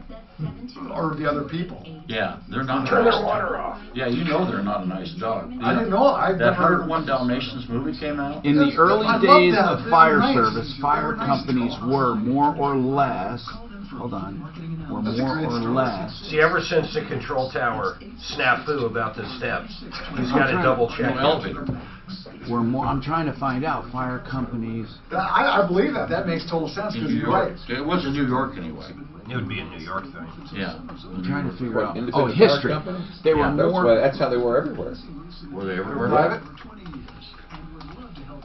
They just let a house burn They were down first if they volunteer. weren't in their area. And No, they were first protected. volunteer. Then it says fire companies were more or less social, or that was the volunteer social organizations, and then Privately. and then Yep. And they, you have insurance. The insurance companies. Would pay the one that got there first. And the buildings. they even went so far. They went a step further. What am I doing? Mark, What? you still haven't explained. Excel Roofing? I can't. Excel Roofing is the roofing company I recommend to everyone. You'll never go wrong with Excel Roofing. Why? It all boils down to the culture, the owner. And that is Jay Bretz. I've known Jay for as many years as I've been in Colorado and since he started. And he's been around for, let's see, since '93, and he has more than 30,000 jobs under his belt. Not a penny does he collect until the job is complete. And you know what? He will come in from the beginning and let you know if you even have damage, which you should do before filing a claim.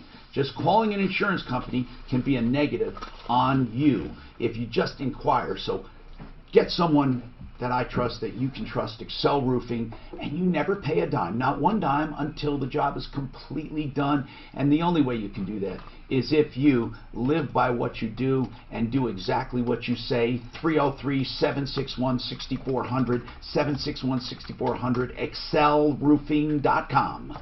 I know that. Did you text Ross? I'll text him. Text for mom. I know a guy. I'm Tom Martino here, 303-713-TALK, 713-8255. One Clear Choice Garage Doors. You will never go wrong with them. Now, I love recommending good people. Do you want to know why? Listen to my show one day. All of the problems we get, time after time after time, OneClearChoiceDoors.com for the best in garage service and new garage doors and openers and anything associated with it.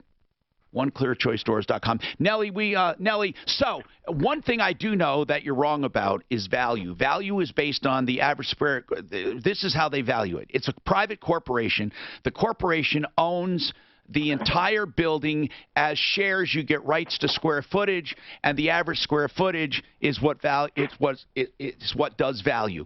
If it's valued at a certain amount, then your co-op is worth a certain amount. There's not one co-op that I see in New York, not one, where a share is less than $1,000. So Couldn't it be different levels, though? If someone's got a very nice apartment and someone's got a horrible apartment, you're saying the shares are still equal value? Yes, the shares are equal value, yes, to make a long story short.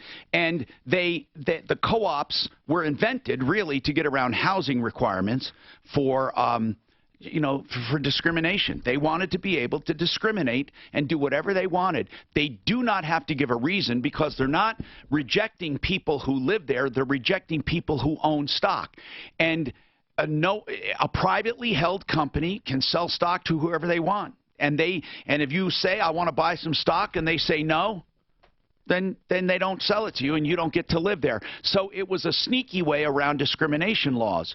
However, it has since been broadened. It is actually a very inefficient way to own property because of the way there are no special tax benefits or anything.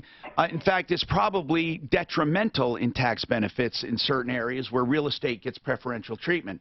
But to get right down to it, if you have the rights to a 1,000 square foot flat, it's going to be worth more than $11,000 no matter what you say. So I don't know who told you that value, but they're wrong.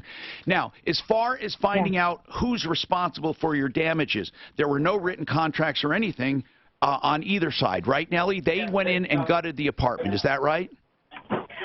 I asked him to clean the apartment.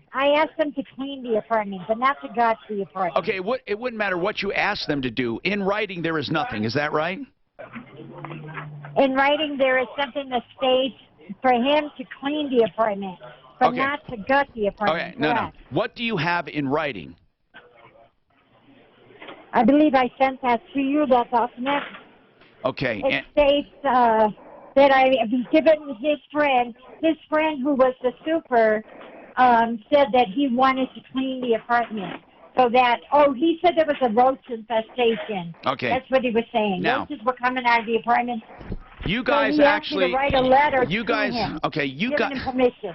They can give themselves power to do almost anything in that unit. So here's what I'm saying. Okay. What I'm saying, you may win a long, protracted battle of wits after this is all said and done, which will then eat up everything. If this was an inheritance and now it's gutted, are they requiring that this co-op, that this area be fixed? Are they saying to you as the estate, you must fix up the apartment? Are they saying that? Yes. Okay. Yes. Now, from what I understand, Super has the keys right now. He's been trying to give the keys to the manager, who is Cleopatra Monroe, and from what I understand, she keeps giving him back the keys. If you guys have taken, you have not taken. You need to fix up the apartment. All right. First of all, whether you like it or not, it's the estate. I'm going to talk about estate. It's actually your brother, so it's his estate. Okay? Now, as an estate, individuals have no responsibility to an estate. You can walk away from an estate. You're not required to take on any of the obligations or do anything. You can, if you wanted to, this is where people, they advertise wrongly and say you could be stuck with this and stuck with that and stuck with this. You can't be. If you don't want to take on an estate, you don't take it on. However, if you do take on an estate, it is only your personal liability if you commit fraud. For example, if there is $1 million in an estate, or $100,000, or $10,000, and there are legitimate bills presented to the court for payment or to the estate, you have a fiduciary responsibility to liquidate any assets to pay the bills and before you take anything for yourself. If you wrote yourself a check and ran away, that would be, but that has nothing to do with obligation. Meaning, if this co-op turns out to be more trouble than it's worth, you're not required to do anything. Now, can they submit a bill to the estate? Yes, they can. But if there's nothing to take, there's nothing to take. It all falls on the estate. First, let me ask you, is it a big estate? No. Well, it's worth $21,000. What's worth That's 21? When you value 21. Well, he has life insurance. Okay. Now, do you he was think a the civil co-op service is the employee. co-op putting in a bill to the estate? I believe. What's that? Yeah, they most likely they will. Well, yes, for they the only have repairs. they only have a certain amount of time to do it. So if you go through 9 months. if you go through probate and get it done, and they put in a claim, you can pay it. If not, don't pay it. The point is that they can only take what's there. They can't come after you. If you guys think that apartment is worth anything, then it's up to you to fix it and get it sold, and then they can turn down anyone they want. So you get it sold. What I would do is not go after them for any losses because they'll make your life a living hell. What you should do is just get it fixed up and sold if you believe there is value. I cannot value that co-op for you. You need to have that independently valued by someone in real estate. Even though it's not real estate, they know, wink, wink, it represents real estate. You get it valued. Let's say it's worth $200,000. If it's worth $200,000, it would be worth fixing it up and selling it. If it's not, don't. It's really a mathematical decision. You can also just walk away from it. There is nothing requiring you to do anything. Now, you said the value of the apartment is the same whether you're in Manhattan No, I never said that. Never said that. No. Never, ever, ever did I say that. I said the average square foot price determines it, whether you have an apartment that is really nice and one that's not in the same building, on the same street, in the same area of New York. I never said all co-ops are the same. Okay. So, really, that co-op has a value per share, period. It has a value. Yeah. And it's not based on that. Now, they might take that value, and if it's assigned that square footage, they may take the value of 200, whatever it is, and say, well, there are no appliances, no this, no that, and subtract from it. But most of the time, in New York City, if there is truly a value in per square foot, they're not going to care. They would take it just like it is and fix it up. You can sell it as is. But you can only determine that with a qualified real estate expert. Maybe they take a base then add to it. I don't know what they do, but I do. Well, yeah, I know what you're saying for extras. Probably they do. It would be a negotiation like anything. But there are some real estate firms that specialize in co-ops. So I would just find someone honest. We know someone in real estate in Manhattan that you can trust. Whether she wants to touch a co-op, I don't know. But I can have my wife text her about if she handles co-ops, because she's a very, very straight shooter. She knows New York, and she does a lot. So it all comes down to money. Is it worth fixing or not? And that's it. Now, I know it rubs you the wrong way because they did more than you asked. They did damage. They did this. But you see, you can do that all after you get it disposed of. You can say, well, we shouldn't have had to put in an extra amount of this. Then they're going to say, well, it was infested. And you're going to say, but this. And they're going to say that. I wouldn't even get involved because they're going to have an argument. They're not going to say, oh, we did it because we wanted to destroy it. They're going to say that it was a detriment to the building. Now, impact traffic. I think it might be like that because someone wants to fix it up and it's already demolished. So now they start from ground Most of the zero. time. It could have been roaches everywhere. Could have been roaches, it could be old appliances, shitty If I bought carpet. one, I'd want to buy it that way. Yeah, Got exactly. it. I'd buy it that way. Then I know what I got. I'll bet you that's worth at least a couple $100,000, just the way it Yeah, sits. you don't know, though. Yeah, but New York, Get a you real know that estate. stuff. I mean, I don't know. You're right, I don't. I don't know. You know, they talk about the trouble with all the unions, though, trying to get anything Oh, that's the done. other thing. It Now, costs listen, man, a lot of money. co-ops are dirty. I mean, they're nasty business. They just keep people, I swear to God, and you know what? A lot of celebrities have tried to sue. They get pissed off because they're not allowed in. You know, you would think you want celebrities in a building. Some of them don't. No. Probably because it brings all the other crap with them. Yeah. TMZ. A big who? TMZ. You'd have groupies and Yeah. Okay, got it coming up. Joseph A. Lazara, attorney at law. The one that you need when you're in trouble. Listen, we hope you never get accused of a crime, but you know, it's not a perfect world. Neighbor versus neighbor. Or you get stopped for shoplifting. You know, we've had people who innocently put something in their pocket, honest to goodness, or didn't realize that there was something at the bottom of their shopping basket. You know, life gets in the way sometimes. Now, there are stupid things like you're trying to calculate, should I have another glass of bubbly? And you end up with a DUI.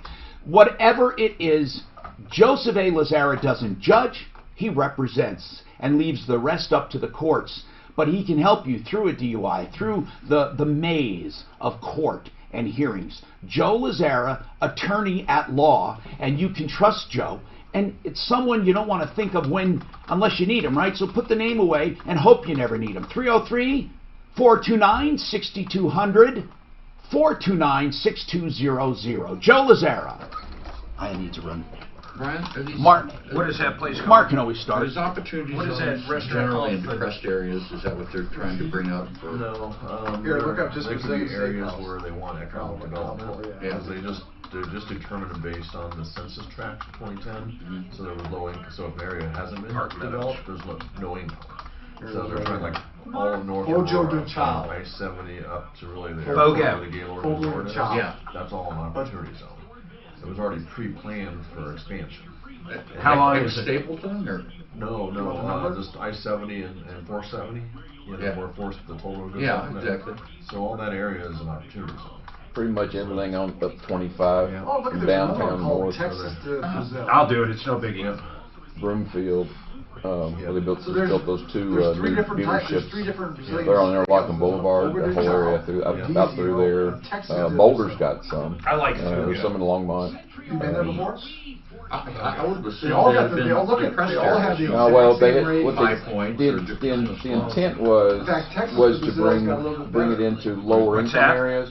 This But one they here, had to use Texas the to Brazil 2010 is a little census. bit Well, that was 9 years ago. Not very good. So All got most great. of the areas that the governor's designated are areas that try that are one already tonight. undergoing development and gentrification. Yeah, So there aren't that many really true low income areas in all these zones. Hey, how's it going? Good, yourself? Doing good. Good. Well, as you know, we have 4 hours. I didn't Yeah. change you guys up like I've been doing our other clients, but going forward, I'll be saying, hey, Which you one's guys want that? to come in Texas 10 to to noon, Brazil? or I don't know. noon to 2. Today, you guys can stay till 1, you can stay till 2, whatever you want to do. Well, I'm going to have to get out of here because I've got a client I've got to deal with this afternoon.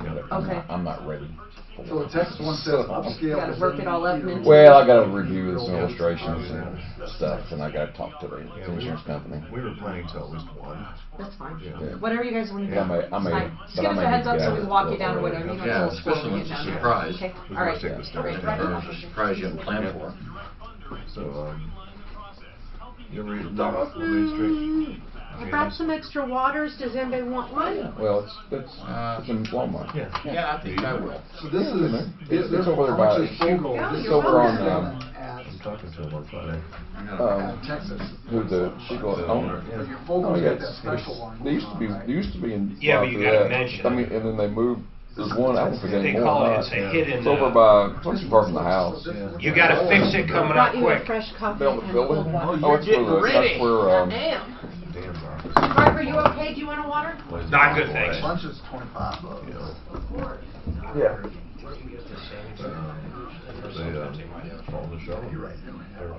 Fix It 24/7, the company for plumbing, heating, cooling, electric, and drains. And right now, Fix It 24/7 is there for you. If you have any major repair that you're quoted, they'll come free of charge and give you a free second opinion. I can't stress second opinions enough with a respected company like Fix It 24/7. And here's why, all right?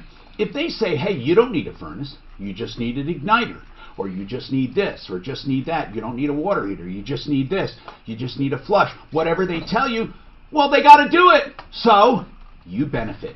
And what if they say, well, yeah, you do need it, but we can do it better and cheaper, or we can do it faster, or we can do this, or we can do that? Again, they have to show you.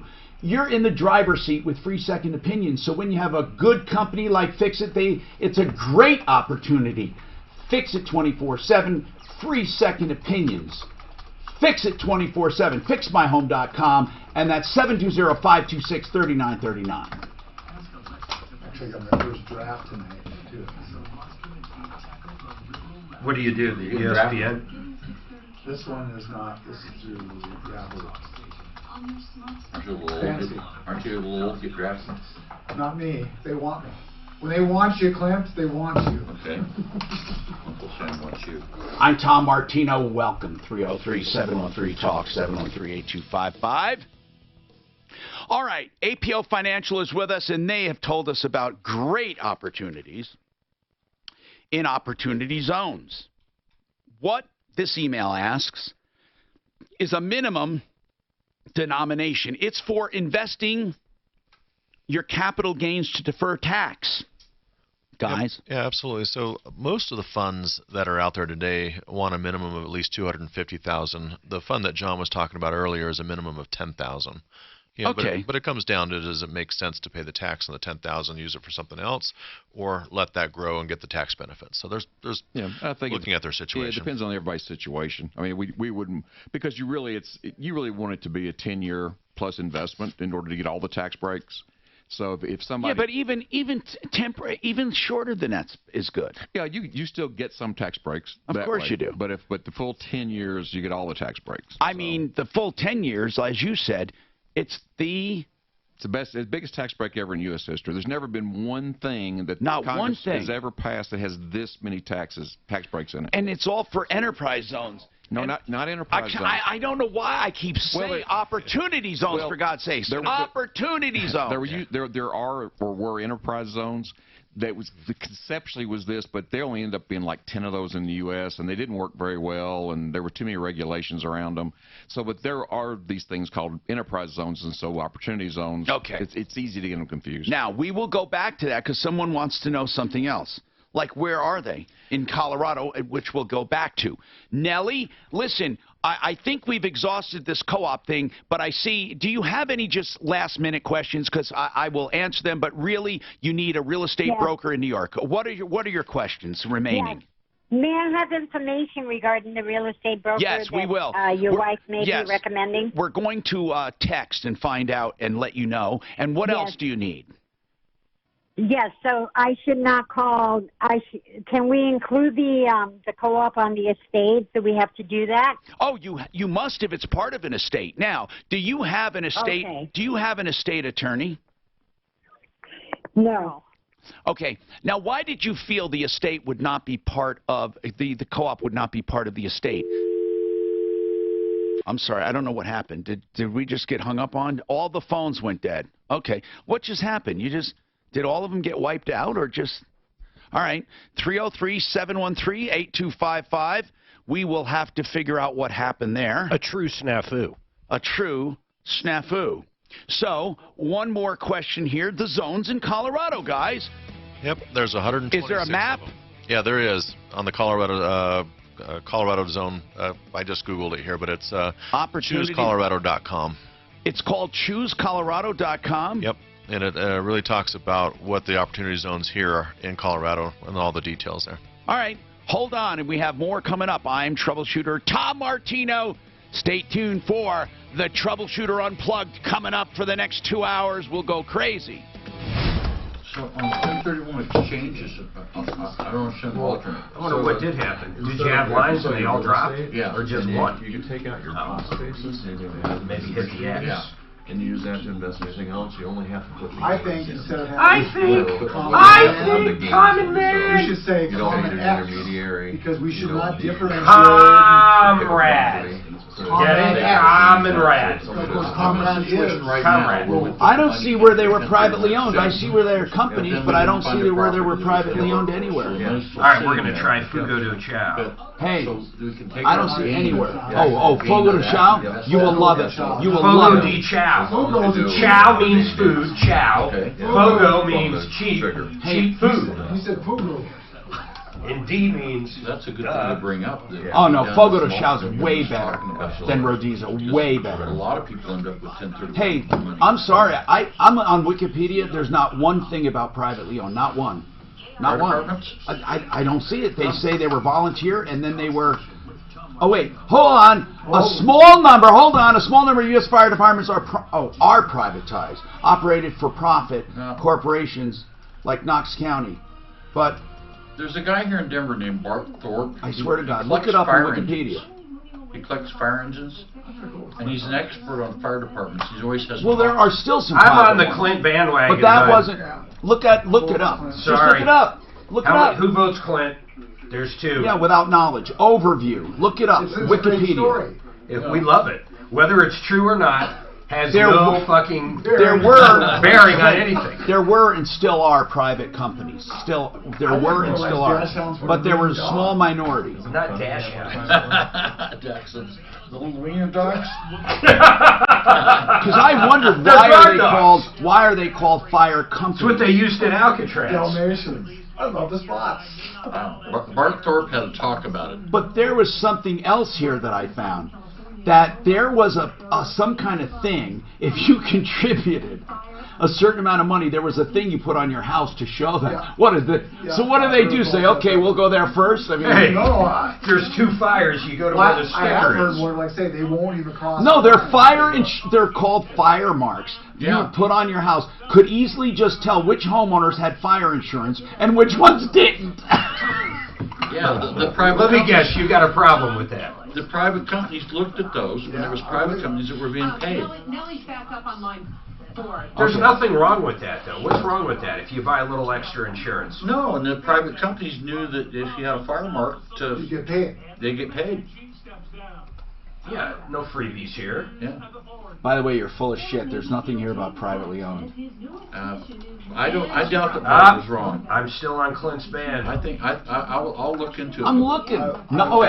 There may be funded parent government, blah, blah, blah. Let's see. This was in New York. I hope it's true. Who cares? Generally organized local county government subsidies, special person, nonprofit corporations. He specified that this was in New York. I don't remember why. I'm looking. This happened. No, that You know one what? was I'm always going to go to slurping Quora. spaghetti. The most important. Quora. Okay. I go to Quora for everything. Maybe I can look up Bart Thorpe. You don't, Clint. You don't have to prove yourself to us. Oh well, Bart's an interesting guy. Ever since the Stapleton Tower, we know where you stand. Yeah. This guy collects fire engines. He has about 100 of them. Full size ones? Full size, yeah, regular fire engines. That's crazy. His name's Bart Thorpe. Does he have ones where you go like this still? Oh yeah, little hand bumpers. Yeah, every year down at Littleton they have. You could get a discount on your sticker if you agreed to come out and pump your own water. See why independent research. Yeah, they talk about how New York was unique in how they handled it. Is Jared from Compass? Jared, yeah, right. He's the guy in Compass, right? This is a great one. He helped it out. His $114,000 hospital bill got down to $900. Who was that? That's a good deal. No, Jared's over at Integra. Not Compass. Okay. I think that's John's kid. Oh, that's great. No, he's not. I Jeremy. I mean, wait. No, John Jr. They call him. Mark. Yeah, but who's Jared? Just one of the guys there. Just one. Jared, he was the guy on Subway. He likes kids. Can you imagine if you had a spokesman for, I don't know, what, 10 years, and he turns out to be a pedophile? Or remember Hertz? What was Hertz's? Jared from Subway, remember? What was Hertz's spokesman? Hertz. Hertz. Oh, OJ. Running through the airport. And now they look back on that. He was running through and he had a knife on his. You slow it down. And sports, the Rockies and LA taking on the Dodgers. That's the latest. I'm Chad. That was the craziest trial, man. God, it was like, I'd watch it almost every single day. I did too. I watched the whole thing. It was crazy. It was amazing. Judge Ito. There were so many gotcha moments. Like that whole glove. That was crazy. I still think that guy wanted to get him off. Wasn't that crazy? I still think no Who wanted to attorney get can him be off? that black attorney. On the prosecutor's The side? prosecutor. Nobody can be that stupid. Oh, you mean Johnny Cochran? No, No, he's the defense. Oh, no, I'm sorry, the prosecutor guy, right? That works with Marsha. Martha. Yeah, what was her name? Chris. Marsha Clark and, Chris something. Right. Chris. Yeah. Chris something. Chris Ito. No, that was the judge. Judge Ito. Yes, bring cameras in. We love cameras. No show here. You know, there was a story about something that he could drink or take that would make his hands swell. No, he had arthritis. Yeah. And then, so they knew he was going to try this glove on, so they told him not to take his arthritis medicine. Oh, that's what it was. I know it was something that could make his hands swell up. Yeah, First of all, if the glove doesn't fit, you must quit. That was the whole trial. No, the whole trial was a jury selection. And he's just sitting there going. During that, and then also they had the riots. Yeah, he selected a jury that wasn't going to convict him if he killed another juror.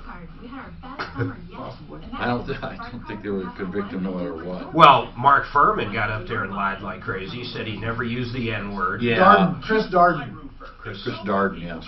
Nobody with any kind of education can be that stupid. I think he did that to get him off. Which thing? I really believe. Which thing I are don't you know talking about that. How could then they should have pulled his law license for being stupid. What are you talking about? What did he do that's stupid? I'm sorry. He told him we want him to try on the glove. Oh yeah. After it had been full of blood, tight leather gloves, and were left out in the sprinklers room. Yep, and they got them wet. You know, a lot of people did have those exact shoes though that he had. They said, "Oh, but these are Italian loafers." They're pretty rare. You know, the loafers was the biggest reason he won the Are you talking about shoes or the Italian shoes? loafers? Yeah, those rare Italian loafers. Who lived in? Remember the other star that came out of it? Now he's like some B-list or C-list celebrity. Oh, the roommates. Cato Caitlin. Yep. I don't know what happened. Hey man. Want to go surfing? I was looking to do. I don't know. Looking to do. Well known for being a bum, really. Those shoes, though, they said was one of the biggest reasons they won the civil trial, because by then they were able to produce. What were those shoes called? There was some name for them. It's an Italian name there. Penny loafers. Yeah, penny. Well, they won that civil suit because he didn't want government. Well, they won the civil suit because he murdered him. I mean, let's get right to the facts here. But he didn't have government paid prosecutors. Hi, Tom Martino, your troubleshooter. 303-713-TALK, 303-713-8255. Welcome to the only show of its kind anywhere in the universe. Solving problems, answering questions, taking complaints. All right. So, what is on your mind? We'll talk about anything we can do to help you. Like, for example, Tyson wants to talk about solar panel sales, door to door. Who do I recommend? Tyson, welcome. What's going on, Tyson? Hi, sir. Hey. I hope you're doing good. I just had a quick question. There's a lot of companies out there knocking doors in my neighborhood. I'm in Parker, Colorado, and they are trying to advertise putting up solar panels and giving energy back into XL Energy. Yeah. And I didn't want to make a mistake on who to use or even if this was a good idea or worth my, because I've always heard that the solar panels, the cost to benefit ratio wasn't there because of the technology, and I didn't want to. We have one on the referral. Yes, Cam Solar. They'll do that whole thing for free and tell you how much you can generate. Is it worth it or not? Cam Solar's a pretty good company. Listen, let me just say the way I would do it. I would buy the system and use the tax benefits. Whenever you do the kind where they take your tax bennies and then lease it to you, or they take your tax benefits and say it's free to you or not free, but it's low cost, that's fine. But listen, you're going to get a certain amount of tax benefits, and those tax benefits can be used towards your purchase, and then you should just finance it and be done with it. And the best way to finance it is with the house. So when you sell the house, it's paid for, and it's not a lease hanging out there that you have to get someone to assume. Don't ever, ever, ever enter into a solar system if you think you will ever have to take it with you. Okay, ever. The other thing is this. It's very difficult to get people to work on solar systems. almost everyone wants to install them. Now, if you get a company to install them, they will work on their own. But you seldom have companies that will work on others. So, again, Cam Solar's been around. They're pretty good. So they'll work on their own. But they won't work on others, and neither will any other companies. Have you heard of Freedom Forever? No, but it's just another one of the many, many marketing systems. So many of them. But here's what I want to say. That Freedom Forever, do you own the system? I don't know, but I just barely got sent an email on it. I was wondering if I might be able to send that to you guys. Yeah, you can. But in general, and I hate to say this, but I'm going to say it, I would never do solar. Okay? And I'm just going to tell you why. And I'll have to be, Mark, you have a home. You're going to be there a while. Do solar. Well, I got you too don't many want, trees. No. Mark, you would not do solar, and don't tell me you would. No, I wouldn't do solar. Okay, I'll It's tell not you worth why. it to me. And I'll tell you why. The payback, you get payback. It's good for the environment, blah, blah, blah. Here are the many reasons, okay, that I personally won't get solar. It doesn't increase the value of the home.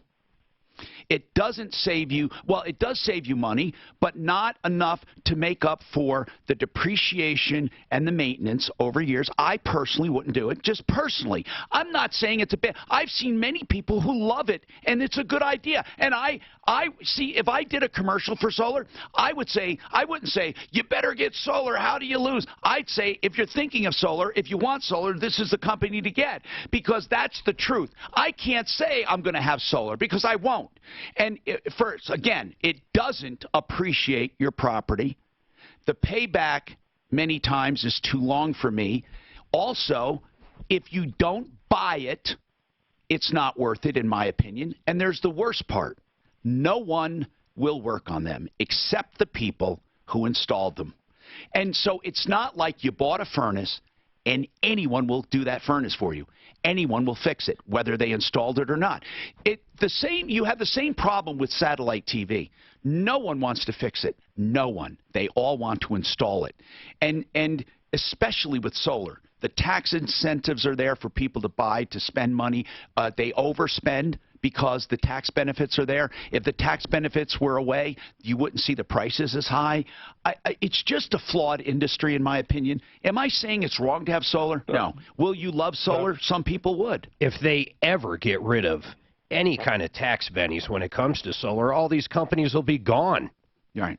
That's right. That's exactly what I wanted to hear, guys. I really appreciate it. I just personally wouldn't do it. I just personally wouldn't do it. I mean, listen, you got the big companies. What's the big one? Solar City. They had a good lease program. It's a good program. You have to get someone to assume it if they take your house. If you don't, guess what? You have to pay it off. And paying off a lease is way more than paying off a purchase because of how the numbers work out, because you're paying penalties. It's kind of ugly, too, honestly. Yeah. So I spilled the truth. I wouldn't do solar on my home. I'd like to sit here and tell you I would, but I wouldn't. Would you do solar on yours? John? No, I wouldn't. Brian? No, I wouldn't do it. Now, it's not because it's a bad idea. Now, if it was ubiquitous and everyone was doing it, if we had a situation where people really were into it, you had service companies and stuff, it's a different story. But it's not. And frankly, a lot of people feel like your house is a little weird. You can almost say that about swimming pools. Not quite. But there are people that will never buy a home with a swimming pool. And I like swimming pools at homes. I've had them in the past in a lot of my homes. I love them, but they're not an asset in Colorado in your home. Yeah, plus the battery storage isn't that great either. No, it's not for solar. You're right. Now, 303-713-8255. You're always going to get the truth with me. You may not like it. Again, do we love Cam Solar? Yes. Because if you're going to have a company, you better have a company that does it right. Julianne, what's happening? Julianne. Hey, thanks for taking the call. What's happening? My husband and I we had perfect credit in the 800s, high 800s. We were applied a mortgage payment on May 31st for our June. And what happened is they held it and didn't apply it to the June payment. Why? Instead, we don't know. We just got the... Now, is this the same mortgage you've had for years? Yes. And all of a sudden, they held a payment. Because we were trying to be proactive on a 3-day weekend, yeah. Because you paid ahead of time? Correct. So then we got a... Where did you pay? In the mail? Did you send it in the mail? No, it was all electronic payment. And you made the electronic payment a few days before it was due? Correct. And they held it? Correct. And it was the payment for what month? June. Okay, so then what happened? How do they hold an electronic payment? I don't have any idea how they do it. Right. Well... Then what? That's why I'm calling. Okay, so this June payment was made at the end of May, right? Correct. All right, May then 31st. what happened? Then what happened? And so we found out the beginning of July that we missed a payment. Right. In addition, that we owed $60 more because of escrow. Okay. So they said that we had missed the payment in its entirety, wasn't notified via email. They might have sent snail mail, and we didn't get it. Whatever. But you can show, if you go online, does it have that payment recorded? Yes. So we showed this. We sent in a typed out everything to Freedom Mortgage. Right. And we just got back that they're not going to remove the 30-day delinquency, which dropped our credit score 150. This is a lawsuit. This is a lawsuit. Mm-hmm. And you can do it in small claims court. If the math is there. What do you mean? Then they waived the $85 late fee. I'd just like to see your statement to see where this money was applied or not applied. It doesn't make sense to me that they would do this. Yeah, why would they say, we know that you made the payment. We know you did, but we're not going to credit you with it. Right. Why? It doesn't make sense. It doesn't make sense to me either. Julianne, we're trying to build a house and get a construction loan, and Julianne, what excuse did they give you? It just said after reviewing our account, by contract, the obligation is to make a full monthly payment on the first of each month. Wait a minute. Because you made it a day early, they're saying... No, that's not what I think. I think what they're saying is their escrow was short and their payment went up and they didn't make a full payment. Now that's a whole different story. Whole different story. You said you made a payment and they held it. They held it because it wasn't a full payment and you had to pay another $61 for it to be considered a full payment. That's a yes or a no? Yes, but we did not know that till July. When did they notify you that the payment went up? Did not. So wait a minute. How were you supposed to know it went up $60? What if you had made the payment? Wait a minute. Julianne, right. You swear to you they said to you, now let me get this straight. It's your obligation to know when the payment goes up without notification. Yes, I guess so. Julianne, you had to have been notified. Well, that's what I'm saying. What's the name of the mortgage company? The mortgage company is Freedom Mortgage. You don't want to hear this, and I will look into it, I promise you. But they're not stupid. They're not going to raise your escrow $60 without telling you. They won't. Right. You're claiming you were not notified. I know they are claiming they notified you, aren't they? Correct. Okay, well, Julianne, that's what I can't reconcile. They're saying they notified you. So hold on, and I want to know, are they lying? Did they notify you? Please help us. Because no matter what, Julianne, don't try to get us on your side. Let us know everything bad about it so we can help you, even if you were at fault. But we can try to, catch you a break. But I don't want to go in because we will find out the truth. So please try to be completely open. I don't think you're lying. I just don't think you're coming forth with everything. They sent something out and you didn't see it, or what? It's time to never paint your home again with Rhino Shield. It doesn't crack, peel, or chip. You know, what's even weirder though is it's past 30 days, so they didn't cash that check and they didn't notice it for 30 days? Or? Suzanne had some wonderful work done by Avenue Dental Studio. Mark's been to Avenue Dental Studio for cleaning. They will do this. You know, have you ever thought about cosmetic dentistry? Some veneers and whitening. You know, obviously, they don't advocate cosmetic dentistry for rebuilding your entire mouth, but they will do this. They will give you a free consultation to let you know if you're a candidate, what it would cost, what needs to be done, and when they do it, it will be free, and for $59, you can have an exam, x-rays, and a cleaning, which, of course, your insurance covers if you have it. Why don't you call them? 720-240-4740, 720-240-4740, AvenueDentalStudio.com. Sorry. But it had to have gone over 30 days if they're reporting 30 days. No. They made the payment, but they were short $60, and they didn't make that until the next payment. For 30 days. Yes. So technically, the full payment was out there. Yeah, she was past her. But when you pay online, it tells you what you owe. That's what she says.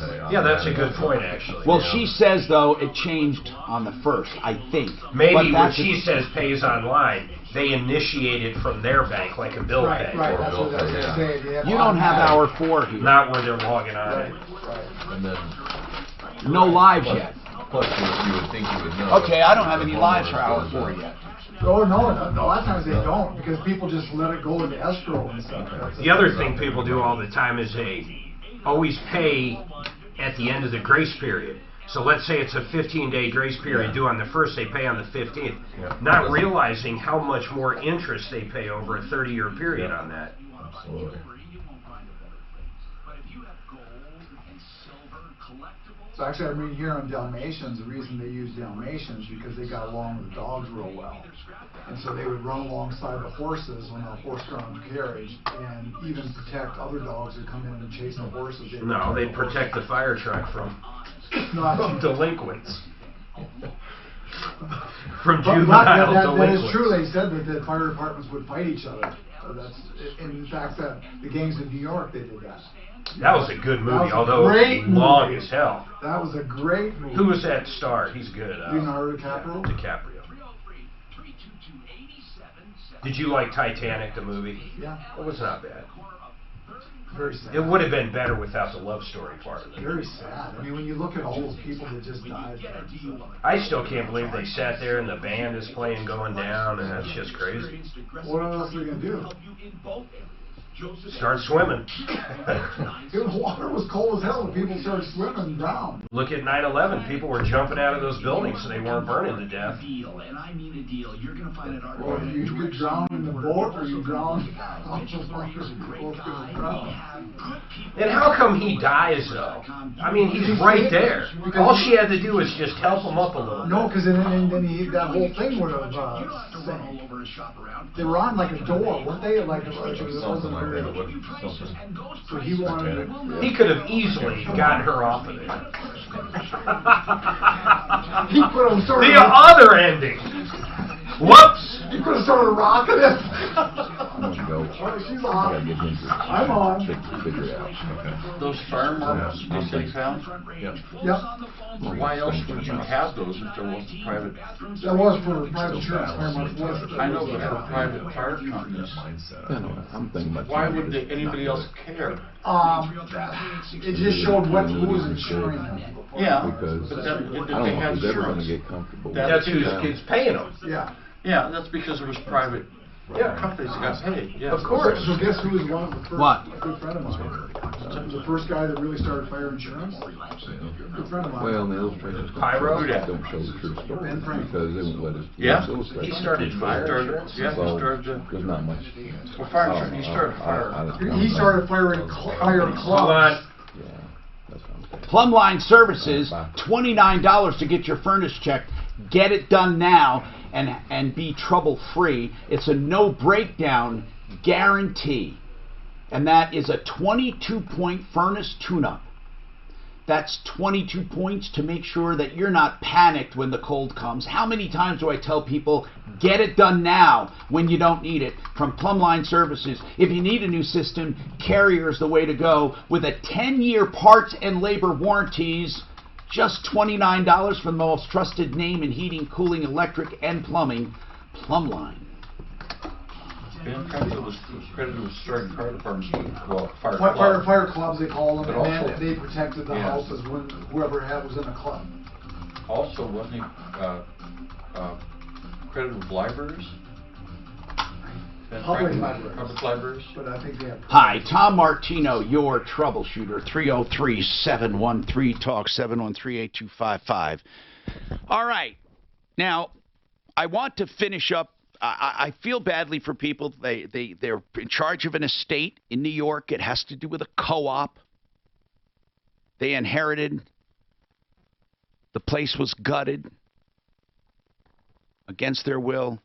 Here's the bottom line. The co-op has value. If they can fix it up and sell it, they'll make money. If not, they won't. If the co-op fixes it up, the co-op will have a claim against the estate. It's just that simple. So I don't want to go over old ground. Do you have anything new to ask, Nellie? Because I think we have tried to we've tried to answer every single question. We will get back to you. We will get back to you with the name of a real estate person in New York. What else? That's all, yes. That's all I wanted was the name of a real estate All right, well, agent. you don't have to hang Thank you on for very that. much. Get the emails. I appreciate it. Oh, listen, you know what? I know how it feels to have something out of state. It's crazy. You can't get, you're trying to get everything done. Daphne, get her email so we can email it to her. 303-713-TALK, 713-8255. Now, Julianne, this is way more than getting something off your credit report. This is an issue on whether you made a payment. I'm not trying to give you a hard time, but I do see what they did. Here's the issue. When you made your payment on July 31st, or excuse me, on whatever, May 31st or May 30th, whatever you made it ahead of time, you made the payment for June, but it was short $61 because they had raised the escrow. You didn't find that out. When you went to make your next payment, you had to make an extra $61. They counted the previous payment 30 days late. It smirched your credit. I get it. Here's what I want to ask. On the extra $61, how were you to have known when you went online that your payment was an extra $61? You're saying they never notified you. They're saying they did. How are they claiming they notified you? Mail. Okay, so, and that mail was received by you when? My husband just got all our bank statements Was out. it before May? I mean, So here's the thing. It would be silly that they would send out mail telling you your payment's going up $60, but they send it out to get to you after the payment is due. When did they send it? When is it postmarked? This one is, when we found out it was amount due was statement When date did they 6/18/19. When did they notify you? They're claiming they notified you the payment was increased by $60. When are they claiming they notified you? I am looking for the date. I don't have the envelope. Are they claiming they notified you before the payment was due or after the payment was due? It's obviously not. Right. After the payment was due. I'm showing. Right. So they're saying, even though we notified you after the payment was due, you should have known and paid it anyway, and therefore we're marking you 30 days late. Correct. Okay. Mark, how about that? I bet there's another notice. I mean, what do you mean? What about there that? And then the notice was when our mortgage is, double each what it should have been. We realized, like, what what happened here. Well, that just changed it again. What do you mean double? No, she meant the previous payment was because due. it wasn't applied. The previous payment was due a long I ago. got it. You know, it comes down to this, Julianne. You have to prove they didn't notify you, or they have to prove they did. I'm not so sure even that. What? Well, okay. Hold You're on. Inside of a mortgage agreement, it's going to talk about escrow, and it's going to be your responsibility to have that there, whether they notify you or not. No, it is not. No, it's not. Okay. Nope. There is no way. There is no way that So you're if I change homeowners insurance and don't tell them, right, and my escrow ends up going up, well, then it wouldn't actually, because they wouldn't be sending the check out. I don't know. I'm curious I'm about telling it, though. you that if a payment's going to go up or down, They have to notify you. It's only reasonable. Courts go by what's reasonable. If Julianne, honest to God, was never notified that her payment was to go up, so Julianne, take him to court. They're going to prove somehow that they notified you. Just call them. You tell them you want proof of notification or you're suing them, and then sue them. Sue them. You can sue them in small claims court and make their life miserable. They can't counter-sue you that I see for anything, but you sue them. They have to come here, or if they have a representative here. What if they don't have a representative here, Mark? Or most likely they do. Most likely they do. That would be curious. I wonder if she actually opted into paperless statements, too. When you opt into paperless, I'm telling you, man, And they Tom, take everything away. We had a listener call and said if she is paying online, that amount would automatically have been applied. Yeah, but she might be paying like bill not pay. applied. I asked her, or Excuse me. had been there. That amount would have says shown. right here, Exactly. Not if It says she's partial payment initializing the unapplied. payment from her checking. Just wait. What did you say, Julianne? I'm sorry. It says here partial payment unapplied with Right. an asterisk. Right. And it said they held it in a non-interest bearing account. I understand until enough that. funds are received. We know that. Well, The I guess question is not whether you made the payment. I believe you made the partial payment. That's not even at issue. Here's what is at issue. How were you supposed to know it was $60 more? Period. That's it. Let's not complicate anything. How were you supposed to know? They're going to tell you they notified you. You're saying they did not. I would ask them for proof. That's it. Proof. Okay. Show And the. Go ahead. Is that normal for something like this when you've had full perfect credit, high 800s? I believe you. For something like this to affect your credit that much? Yes. Listen. A mortgage payment? Oh, yeah. Yeah. 30 days late on a mortgage payment. Julianne. When for 25 years we have never missed That's a right. payment. That's right. It's catastrophic. Okay. Yes, it's catastrophic. And that's where okay. Now, Julianne, going to the credit reporting agency, they're not going to do anything because they're probably reporting it accurately as reported to them. They're not going to get into the substance of it. Yeah. Only the mortgage company can get into the substance. I don't know what you wrote to the mortgage company. Did you say we were unaware? I believe you. If you had credit that high, I believe you. I don't think you shorted your payment on purpose. But and why would they? Yeah, I know. But exactly. I'm just frustrated, and I feel like we're getting taken advantage of. I for being think. good customers. Well, first you of know? all, you're not being taken advantage of because there's no upside for the mortgage company. They're not trying to get anything out of you. You know, they have no vested interest in making this look bad. But then I would say, why don't they err on your side? I mean, what harm would it do? What harm would it do for them to unreport that?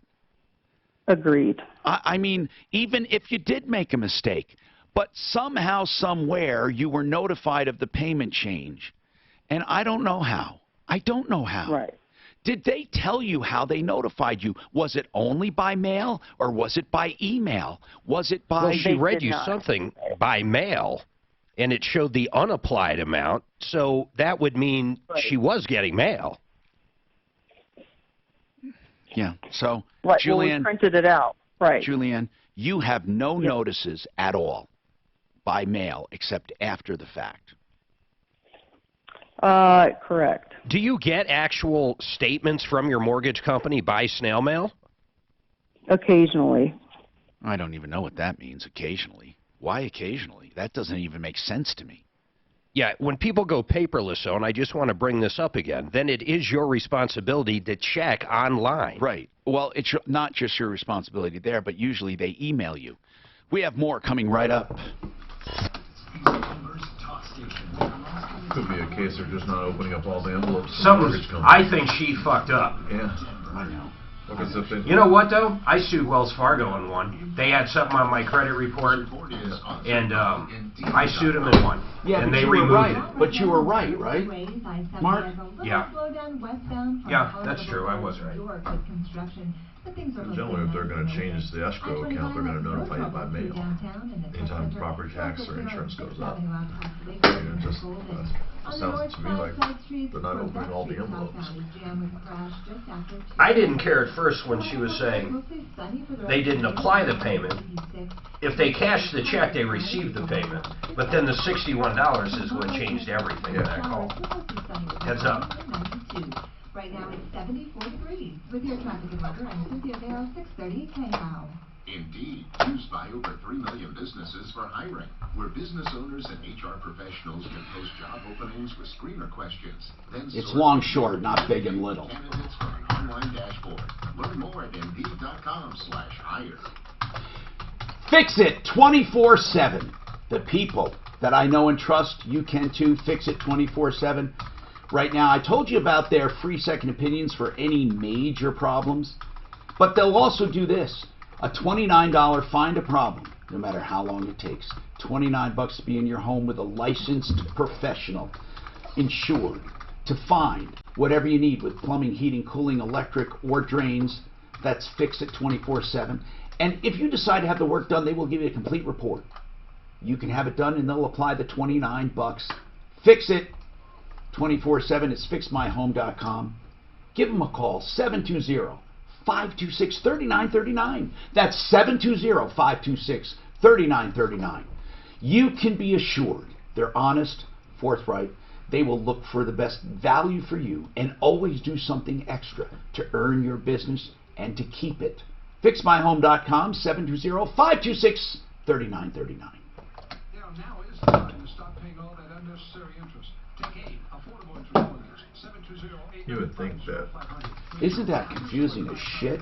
because of an honest error on I know. their And part, you know, the you mortgage look at their company would record, work with them. and if they're not like always late, yeah, give them a break. yeah. Let's get caught up. We'll remove that from your record for you. It's God, you fucking know, companies are such pains in the ass. They just need to maybe talk to a manager over there instead of just the low-run service person, because they can easily change that, especially over an escrow bill. Especially if they admit that maybe we weren't aware of it. Nowhere. Look it up. Nowhere can I find private. We found it everywhere. No. What did you find? I told you there are some still private, and were private with nonprofits, but not what he said. No. He There said was, they all started out as there was private private ones, and they'd put a sticker on there, and if you had that particular insurance company, the fire people would go to you first. It's exactly what he said. No shit. But did it say it was a private fire company? Well, they had clubs. They called them clubs. That's right. And stuff But the fire company itself. as private. No, the club was the coverage, Mark. No. Look in Wikipedia. Just look it up. Firefighters. Look up fire. No, fire it is department. wrong. They said that. I looked at. I mean, I don't give a shit. I was just reading that there were some privatized companies, and still are, but they're nonprofits. They're 501(c)(3)s, and they still exist, and they used to exist. But I tried to find in New York hook and ladder companies or companies in New York that were private for profit. I couldn't find any. But they did used to fight. I don't know why they fought and stuff. You remember games in New York? Yeah. The fire companies would go I didn't to know fire that. and they I didn't know that. Because they got whoever got there got Well, paid. and they might have gotten paid, but they were nonprofits. They got paid by the insurance company. They were nonprofit, though. In other words, it Oh, was okay, a I see. 501(c)(3). Okay, they could be a nonprofit. But they could still be very competitive. I just didn't. I thought it was a cool idea because I always wondered why did they call them companies, and I wasn't looking to try to prove you wrong. I was trying to figure out why were they private? Like how did they start? Well, and I couldn't find the it. whole point They of started out as social clubs. Yeah. The whole point that Bart Thorpe was telling us about was he was telling us the history of the stupid dog. Why those? And I don't know why they had these fire marks on your house. I mean, that's pretty shitty. Did they really go to you for? Yeah, the fire companies knew. The private fire companies knew they'd get paid by them. That's all what they companies were for. got paid. That's what. Well, I'm saying. yeah, whoever got there knew that was a The pain. volunteers had clubs. They were clubs. Yeah. But if they didn't have the thing. And the clubs used to fight each other. And here's the deal. It was like a rivalry almost. Oh, like, yeah. What club do you belong? What company? And the Dalmatian was to protect they damaged each other's equipment. They'd get there and damage their equipment so they couldn't get the fire out, so they got paid. I want to know why Dalmatian. Why Dalmatian? Why not They were a Doberman? They were always carriage Why dogs. not a fucking Doberman? So on the Dalmatians, Not sure if they had Dobermans. They got along very well with the horses, for one thing, and they would actually run along with the horses. Look, here's. Do you like Wikipedia? I mean, Wikipedia. Where would they has put the horses on top of the fire engine? Noted for. Okay, let's see the Dalmatian. Dogs. Beer trucks were a big one that they put them God, on. they're cute dogs. Beer. Yeah, but they're mean. They're kind of. Do they? Well, all dogs do. They're protective. All dogs love beer. Okay. They do. They love. I mean, my Golden loved it. Really? History. Let's see history. He'd knock a few back with his dog. Oh. Hi, Tom Martino, your troubleshooter. 303-713-TALK. 713-8255. Don't forget, APO Financial is in the house. I do have a few email questions. They were talking about opportunity zones, which is incredible. And they have this coming up September 12th, right? Isn't it September 12th? Yeah, September 12th. How do they find out? APOfinancial.com. Is it on your website? Absolutely is. All right. Now, that is going to be important because you don't need a lot of money. I mean, I shouldn't say you don't need a lot of money. Capital gains, usually it's a windfall to you anyway, and you can reinvest those anywhere from $10,000 for some up to $250,000 or more. But it's really important that you know what they do. That it's the best tax benefit ever for investment ever. When you consider all the factors. Somebody wants to know, does it have to be capital gains? Can someone just take $100,000 and put it in an opportunity zone? Yeah, I mean, there wouldn't be any could, but there's no pure. Yeah, because you're not paying tax on it anyway if it's just sitting in your bank. Yeah, so there's no tax advantage. You'd be subject to future capital gains taxes. Yeah. It's just not. It doesn't make sense. But it really comes down to the underlying investment. Doesn't make sense to invest in that investment anyways. Now, what about this mortgage issue, Johnny? You have a comment on it. The woman said all of a sudden her payment went up. She didn't know it. It was marked late. It was $60 short, and she's never had a late payment. What do you think went on, Johnny? Well, here's what happened to me, Tom. Okay. Mine did the same thing. The only problem is I didn't get notice that it was going up, going down, doing anything until 2 months later when I got a escrow bill for $360-something I had to pay. Okay, in, but they didn't mark your payment late, though. That's the important thing. No, they didn't. No, I understand that. I have heard other people being retroactively billed for increases in escrow. Yes, because in your agreement you do say you're responsible for mortgage and for insurance and taxes. Agree. But what if they did this to you, Johnny? What if not only did they say you owe this, but we're not marking your last payment done? That's the thing that sucks. I'd have to be on the phone very mad yelling at Your somebody. company did the right thing. They billed you, but they didn't hold it against you. Now, Laura, what's going on with you, Laura? Welcome to the show. Well, thank you. Love your show. Thank you. Quick question. Yeah. I've got an insurance check from the hailstorm. And now my roofer just wants me to give them all the information. Let me back up just a little bit. Okay, go ahead. It's the same roofer I used 3 years ago to have my roof repaired. And when I did that, lo and behold, all the extra money I had for everything else ended up going into their pocket. And here's what I want to tell you. I don't want the name of the roofer yet until I tell you what I want to tell you, because I don't want anyone to think I would change my information depending on who the roofer is. But here's what I tell you. It's not the roofer's business, no business of the roofer, what the insurance will pay, what the insurance will not pay, nor is it their business how much I have. Now, I want my roofer to give me a full, complete estimate and materials based on what they see. Then, and only then, well, I discuss money. But I don't, because then they want to know, well, am I going to get paid? I mean, if you don't have the money, I may not get paid. I don't mind that, but it's only after the complete estimate. This BS about meeting, when they say we'll do whatever the insurance company pays or we'll do it for whatever they pay, that could be good or bad. First of all, if they don't pay for enough, it's bad, and if they pay too much, it's bad. I mean, how can it be good for you? You know, these stupid roofers that say, oh, whatever the insurance, don't worry, we'll deal with the whole thing. Go to hell, get out of here, I don't want you. I want someone who will do what I need. That's what you want. That's what I wanted to hear. And then a side note, I have also called XL Roofing. Yeah. Because I hear we talk about them so much, and I have an appointment with them on Saturday, so I'm looking forward to. You won't even go anywhere else. What were you going to say, Mark? Perched at the mic. Well, ACV policies. I was going to go. Actual cash value. You brought it up. You kind of covered it there, but some roofers might be nervous. Hey, they don't even got insurance. How are we going to get paid? Right. No, and I don't mind that. Here's the deal. Again, it's not the roofer's responsibility to know my insurance. I don't want them meeting with the adjuster until I see their estimate. I don't want secret deals made on the roof between the adjuster and the roofer. And I don't know why roofers feel that is a comfort to me. Oh, don't worry about it. We'll deal with your adjuster. Yeah, no way. Julianne has one more question. Julianne was the one who had that perfect credit, had a late payment marked because it was incomplete. Go ahead, Julianne. Listen, we would love to help you. Go ahead. I think they should have given you grace no matter what. But what is your question? Hey, Tom, thanks. It's the Fair Credit Reporting Act, and then how do we repair our credit then? Okay. With all the fair reporting says is how they're supposed to do it and how they collect and how they do all kinds of stuff. In your situation, you can. And if people say they can correct it, they're lying. You can correct accurate information. You can contest it. And they can take it off temporarily, but it'll go back on. Any company that says they can repair your credit, they're lying to you. You can only repair inaccurate information. Or what Ideal Home Loan does is called tweaking.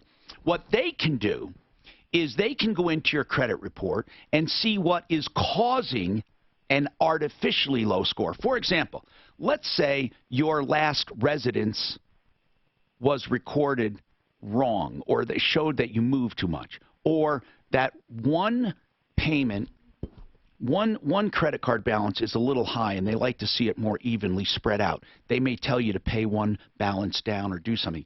That's different. That's optimizing your credit, and that's just presenting a better picture. Julianne, you're not going to get that removed from your credit report if it's accurate. You're just not. You know what? Okay. I would be just as pissed as you are. Julianne, I had something so egregious in my opinion. I had auto pay with Nordstrom. Auto pay. They're the ones that go in and take, and they mark themselves late. I don't even know how that happened. They're the ones that were late. I was shocked. I said, wait a minute. And here's what they said, and they were right technically. On the website when you sign up for auto pay, I signed up at the beginning of the month. So come the following month, I didn't make a payment because I thought it was auto-paid. But it said in that print, it takes 45 days to take effect. So if you do it at the beginning of the month, come the next month, it's not in effect yet. It's another half a month after that. So it's just one of those things. I had to grin and bear it. It might be worth taking them to small claims court. Nordstrom or her? Her. It might be worth it. It's a $55 shot. That's true, Julianne. Julianne, you sound concerned enough. You may want to find out who their Colorado agent is. And you know what? Logistically, let's hook you up with Clint, and he'll walk you through the process. We don't give legal advice in this, but we'll give you the logistical advice on how to get it done. And then what you can do is word it the way you want. And basically what you're going to say, what, Mark, like a breach of contract? What would you do? I'd say breach of contract. I made the payment. And I was never notified. Make them prove it. Yeah, that's it. Here's the thing. Just be very vague. Even if they did prove it, even if they did send it, they are going to have to send a representative to court. They may say, forget it, let's not do it. It might happen. So, Yeah. so try it, Julianne. I'm going to get you in touch with. Remember the name, Deputy Clint. You'll know it by his know-it-all tone. He'll be calling you. So hold on, and he'll take care. Oh, do I owe you a break? Listen, you got to be more assertive. What's up with you, Shannon? What's up with you? You work with Ross Kaminsky every morning. You would think you would be more assertive. Let's take a break. Now, impact. This freaking guy doesn't let me know when I have a break, and I'm babbling. So does a regular fire department charge you if you have a fire and they come to your place at the public? No. What? You see, it's 100% free. No. How about It's your taxes. No, Your I property understand. taxes. I know, but Nothing's free, Dan. Obamacare? Hey, it's up to you, man. It's up to you. You can stick around or you don't have to. But I have a feeling in the fourth hour we may not have that many calls. Can you imagine if you had I can go to pay? about 1:30. Whatever you want, man. You do whatever you want. If there's nothing happening, you can. Yeah, no, absolutely. Oh, unless an We'll get more details in the opportunity zone and all that stuff.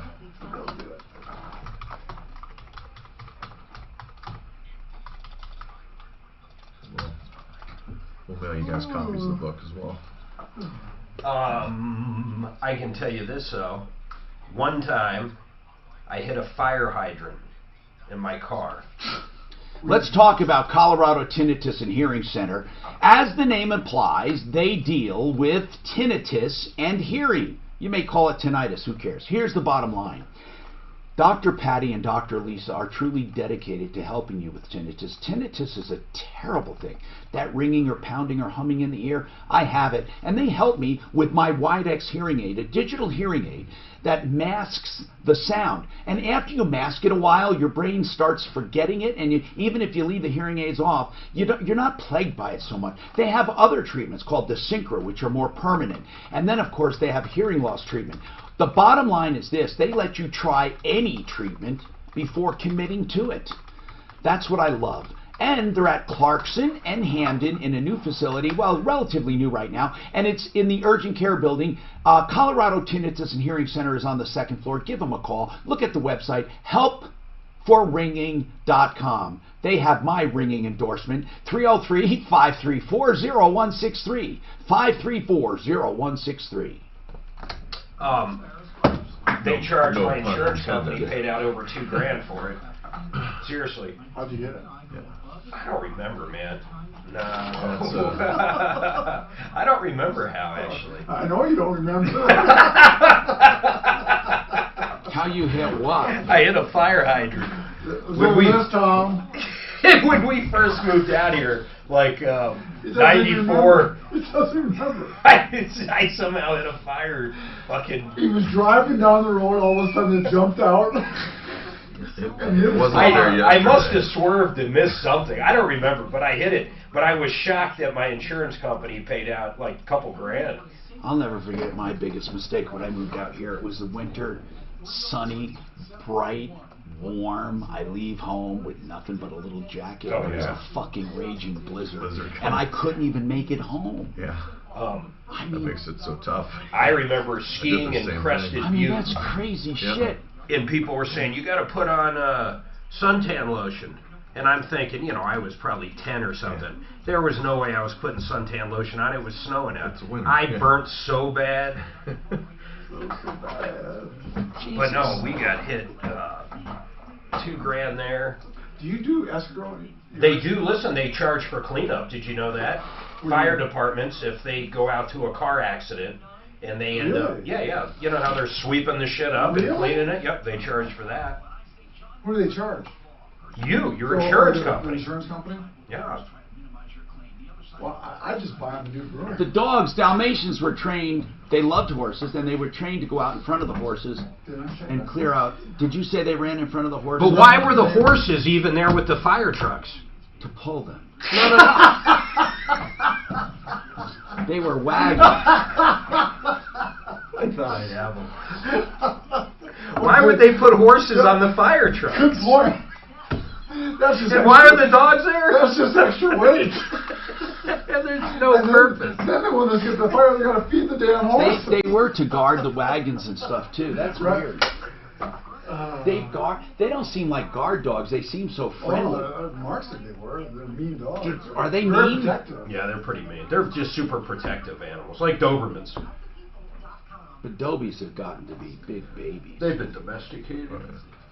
And all Rottweilers are cute too. They got big heads, man. I love Have Rotties. you ever seen a Rotties are like old big-headed. pumpkin head? They're like big-headed, big Dobermans. They have the same color and temperament. Just more meaty. Much bigger head. Way bigger head.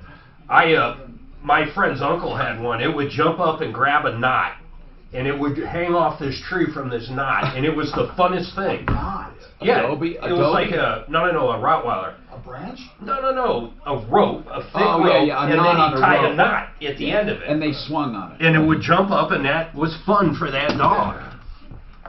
I saw so many dogs in Vail. Jesus. Everybody has a dog. In every restaurant, nobody gives a shit. You can bring dogs everywhere in Vail. You know, they're cute. Dalmatians are cute as puppies.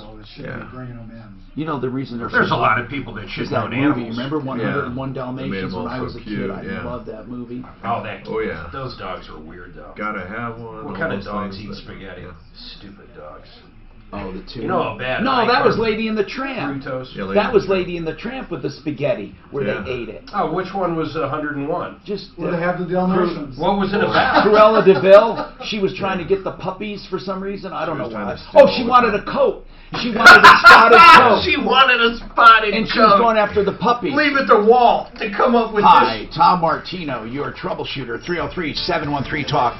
Spread the word. We have another hour to go so you can get your calls in. We'll take you all from 1 to 2. Hey, Jay, what do you do with a horrible swamp cooler? Is that your question? Hey, Tom, thank you very much for taking my call, man. You're changing lives every day, and I appreciate that. I'm at, if I could just paint a picture real quick. So sure I'm a 10-year homeowner in the 10th, 11th year, and everything started out good, and now the wheels are starting to come off with, you know, some of the things around the house. Yeah. One of which being the swamp cooler, which I've dealt with for the past 5 years of just not having it. So to put it in miserable perspective, putting my wet shirt in the freezer for 20 to 30 minutes and wearing it sitting in front of a fan like a lunatic. You don't have air, you don't have air conditioning. You don't have air conditioning? No, just a swamp cooler. Okay, so what's your question? So I guess it's more along the lines of advice. I had a guy come out to take a look at it today, and he's trying to run me into a new unit, which I can't afford. $5,000 plus. $5,000? You can You can damn near have a whole AC for that. Do you have ductwork in your home? Yes. Okay. Or mini split. It doesn't matter if he's got ductwork. So how large is your home? Say it again? How large is your home? 2,500 square feet. Okay. How many floors? 2. And do you have a basement or a crawl space? Yeah, so it's a split level. So you walk in, you either go upstairs or downstairs. And the downstairs is underground or halfway underground or what?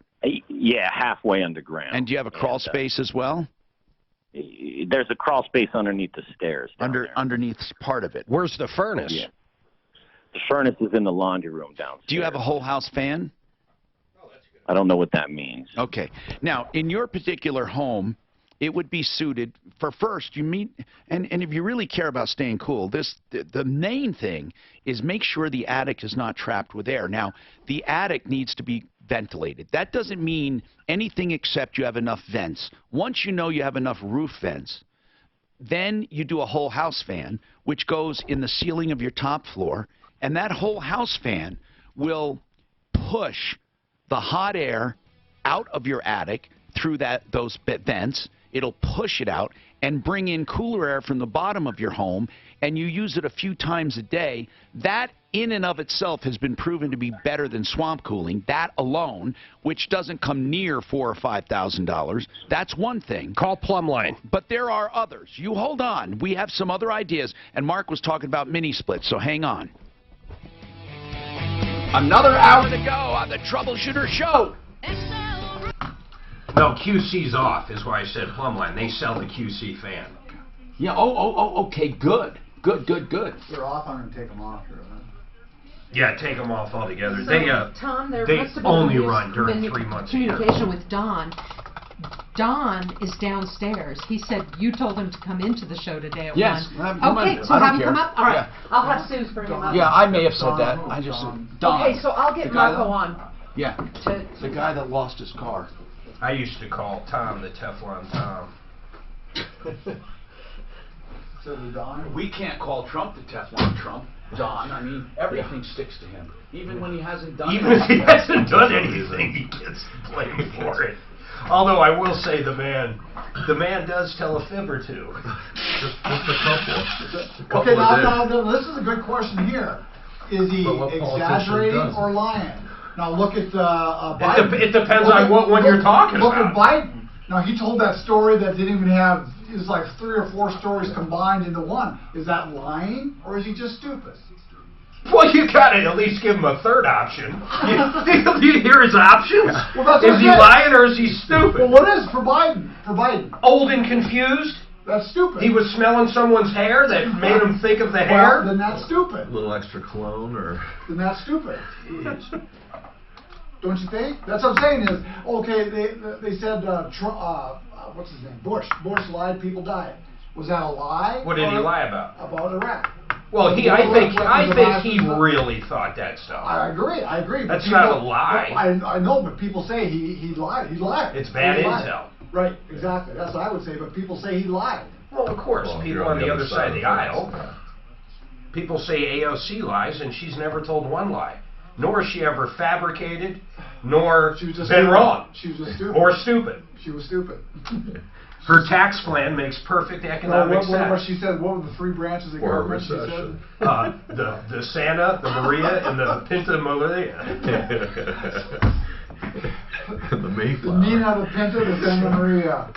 Yeah, that's them. The 3. That would be so funny if she said that. She said something dumb. I know. It wasn't that dumb, but it was close. Right. The Santa Maria. It's a pina colada. A sangria. What were the 3 ships that came over with Columbus? The executive branch, the judicial branch. All No, she said the Senate, the House of Representatives, and the White House, the mayor's office, and the insurance company. But I mean, that's where it comes. Now quit asking me questions. Are you exaggerating? Or are you? I like when it's the biggest stuff. Trump when it's the biggest. It's the biggest. It's the biggest increase ever. I like this big league. It's big league. I like that term. It's big league. Big league. We're going to do something really big. Nothing is good. Where's it's great? It's beautiful. Where's the G? Well, next year it'll be the G8 or G9, whatever they call it next year. Where's it going to be at? It's at Trump's place in Florida, but it's not Mar-a-Lago. It's the other one. Doral. Is it? I think it's Doral, isn't it? Doral? That sounds right. Yeah. But it's like the only, one of the reporters asked, well, how come you're having it at your own place? It's the only place we can have it. I sent my guys out to look, and they came back and said, it's the best. Is this one of your Every biggest country sources will have their of own people who are bungalow. Real He said estate, every people country unloading will have their rental own properties. Okay. There's also selling And businesses. I think it's true. There's very few places that are going to have an airport right there. The security infrastructure for the leaders of all the countries to come in. Quite a bit. But a couple different options. When he broke into every country will have their own. Yeah, you're not having to pay the tax for it. That's why you want to do the 10%. Well, Trump is making on but this still means. Actually, I do agree that he's probably losing money on Delaware this. Statutory Trust. Millions of dollars. Not the landlord. Wait a minute. Billions of dollars. Wait a minute. Shouldn't you be able to get your Don. cell phone records without some kind of court thing they told them you needed? If you want to get records of your cell phone calls? Your own cell phone? Yeah. Yeah, you can just call up Verizon. Don, you called Verizon, your own guys, and said you wanted calls, and then your records, and they wouldn't give them to you? Open lines. Of course, Daphne. Is it your phone? Yeah, it's under my, under my. Well, he's all set up. Oh, Well, no, can she call and ask? John left. Oh, John left. You don't need anything from But him. what good are those records to prove that he talked to Corey? And he's been in touch with Corey him. acknowledged to me that he talked to him. No, but I think it's better if we have the record. What did he do? No, that If your sister can didn't ask work for it, before, now it's working. Send me a nice one of those Just ask for her APO bills. shirts, man. They'll show the calls on there. Okay. Hey, Lisa. If I really like it, I'll wear it Lisa, can you hear me? occasionally in here. Are you a large? Hello? I am a large. I got an extra one. He's big league. I'm big league. I'm going to start collecting shirts. I'm going to go 1 year without buying any shirts. Okay. City stealing his car. Oh, man. Are they collared? Are they nice? Are they T-shirts? That doesn't say Summer J. Under this nuisance abatement, the What is drug it? dealers that were able I to thought take that was the a car Mexican that restaurant. we use It's actually a all program that they or invented. airplanes. Yeah. Sounds like a Open burrito. houses. Could be a burrito. And But some Denver's Crackhead. taken it to where the point where he had a mechanic drive his car that didn't have a What do you mean? Doesn't license say at the time. Summer J? So Mark, they took can his you car. read? His car, not the mechanic car. Can They you took read? his car because the mechanic was driving it. Oh, Slumberberg. Then they discovered the guy was eligible with his license back, so he was not guilty. Yeah. So there was no crime. They're still I've keeping never the even car. heard of this. That makes no sense. And he had a hearing on Monday If he has a at phone, 1 he o'clock should in the just be able to afternoon look with them down there. against, So they went into and told the judge that they'd never heard from this guy and got a default judgment of 11.25 p.m. Ross says, I'll let you really? know. Yeah, so by the For time he tomorrow? shows up, they say, sorry, too late. Oh, God, it's just, it's so You dirty. going to the restaurant tomorrow? No. The city is so dirty Oh, on you this put thing. your foot The down? mayor, our watch Tom will call him our whore-loving mayor. Yeah. That's not cool. Yeah. They're really taking, they got $3.2 million last year. I could book a bear sometime. Loaded to ready to go. Well, wait Yeah, till we they cross over auction here in off. about 55 And minutes. they always go after, like, he had a fairly, When Brown comes 5-year in. Cadillac, they Yeah. go after fairly new vehicles Okay. on this. Yeah. And they I also want you to be try as slow as see you what can, the packing up minorities, they don't think everything. they have recovered in time quickly. Yeah. Which isn't cool. Oh. Yeah, it's, Hey, Shannon, who's it's Brown's bad. board out? Yeah. I'm glad he's back today. You?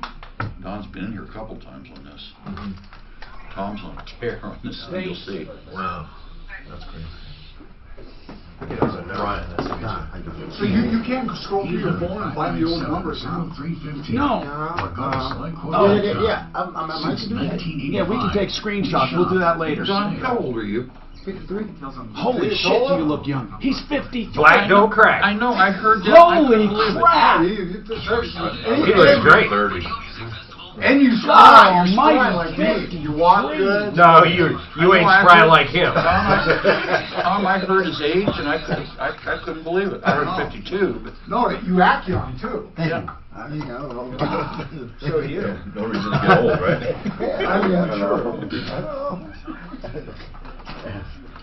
Hey, I'm Tom Martino, your troubleshooter. Welcome to the show. Listen, if you're tuning in looking for Sean Hannity, iHeart wants you to know that he is on our other radio station, our sister station, which is 760 on the AM dial, Freedom Radio. They're grouping all of the conservative talk show hosts on a nice station to give you everything you want politically, and it's a powerhouse, okay? Now, I hope you might stick around and see what we do. We help people. I help people every day. Been doing it for 40 years and in Denver and recovering millions of dollars in cash, merchandise, exchanges, refunds, and services. We love what we do. This hour brought to you by Genesis Total Exteriors. If you're looking for home improvements, GenesisTotalExteriors.com, because there's a lot of dishonesty in that biz. It's part of the stuff we deal with. Genesis does inside and out, although they're called GenesisTotalExteriors.com. I want to say something about what we're going to talk about. We're going to talk about your problems, questions, complaints. Essie wants to talk about a car stolen and what the tow company is doing. Jay wants to talk about a horrible swamp cooler, how to cool his house. We do have tips for him. Then we have Marco Bendinelli on the line, a lawyer who said he would help us with this nuisance abatement deal that we're battling with the city. And then I have APO Financial.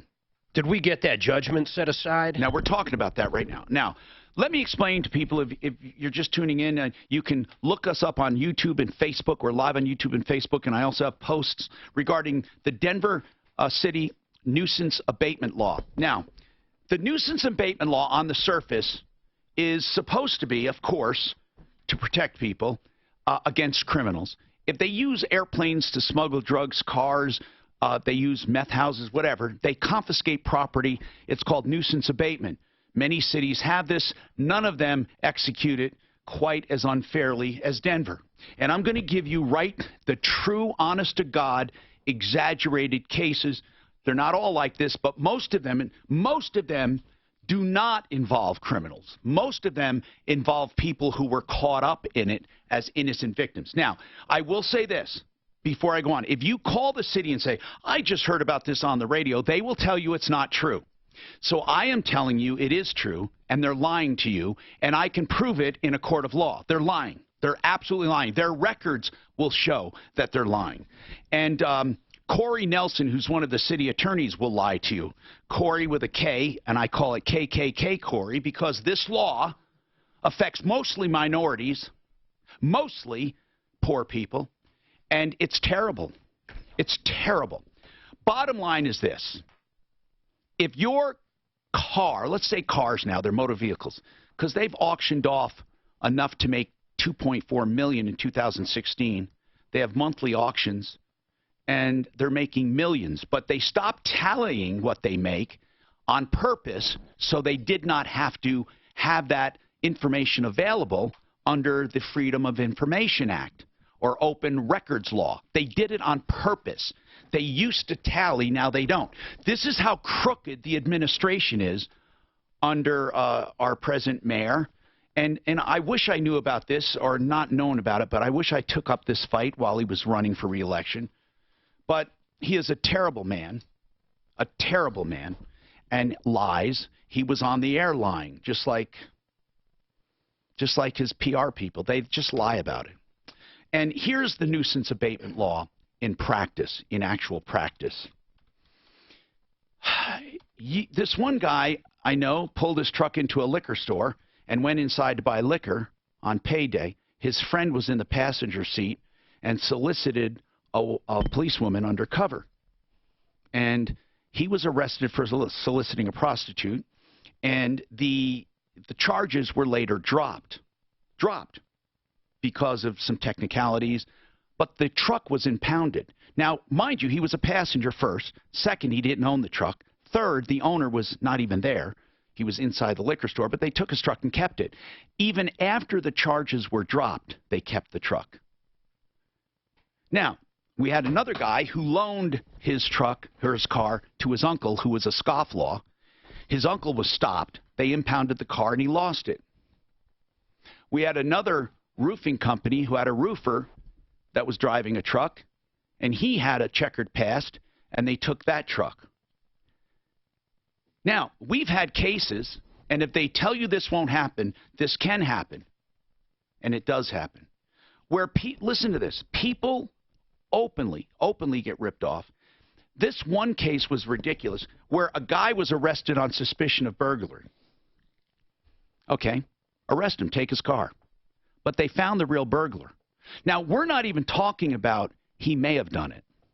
We're talking about the real burglar being convicted, charged. Not only do they not have a crime, they don't have anything, but they kept the guy's vehicle. Now, I know what you're saying. Oh, Tom, that can't be true. It is true. No, it's true. They can, and they do. Now, I know it shouldn't be possible, but it is possible. Now we have Don here.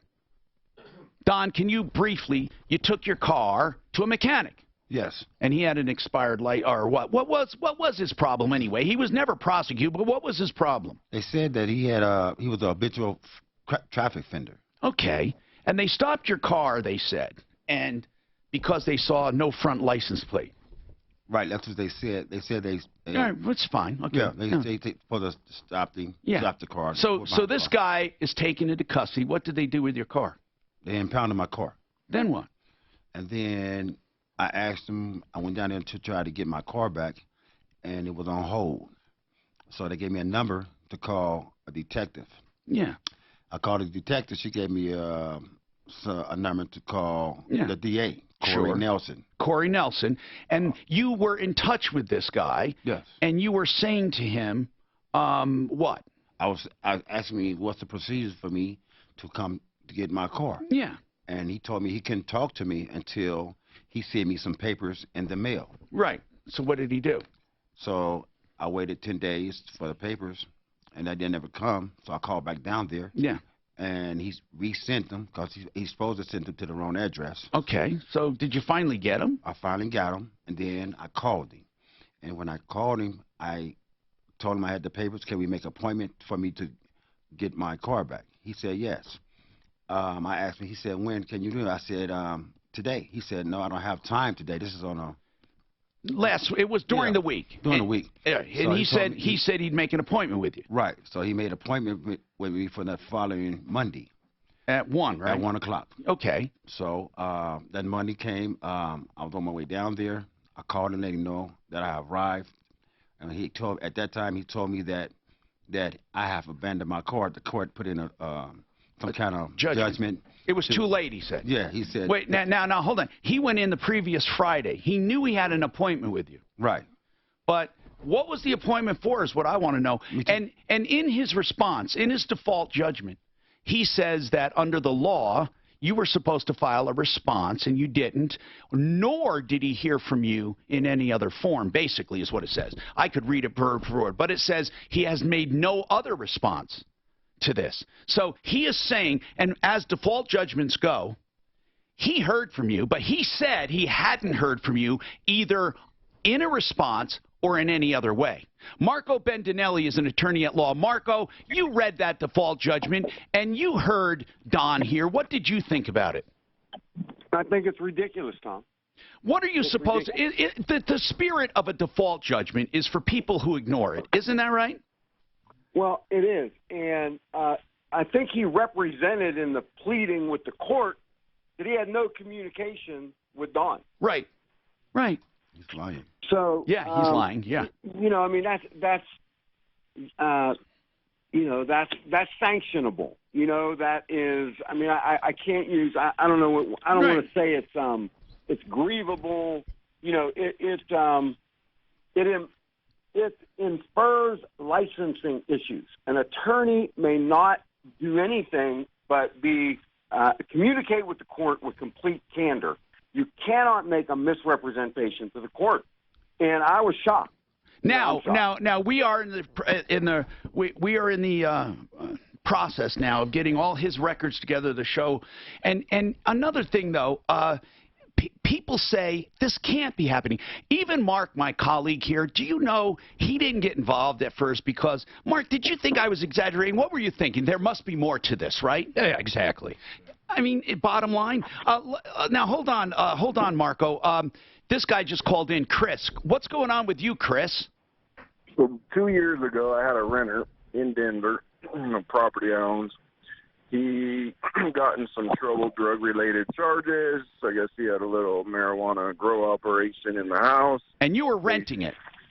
Yes, I was renting it to him. And what happened? They seized the property and took it. I was lucky enough that I have some real estate friends. We made a deal with the DA. I forget the word that they used. We were able to sell the property, but we were not able to keep it. You couldn't even keep it. You had to sell it. No. They were seizing it if I didn't sell it in a certain amount of days. And they made it so the new owner, which was an investor, because it had to be a cash purchase, couldn't be a felon, and whoever he sells it to couldn't be a felon. Well, and that part I don't care about. Were you a felon? Sure. Were you a felon? No. So no. You were not involved in this operation at all? No, not whatsoever. You know, Marco, there should be some guidelines. Like, I mean, truly, this is ridiculous. You know, you brought it up. I was listening to you, and you brought it up. First of all, you know, when you start chipping away at the Constitution, like illegal search and seizure, yes, and then you sell it to the public, here's how you package it.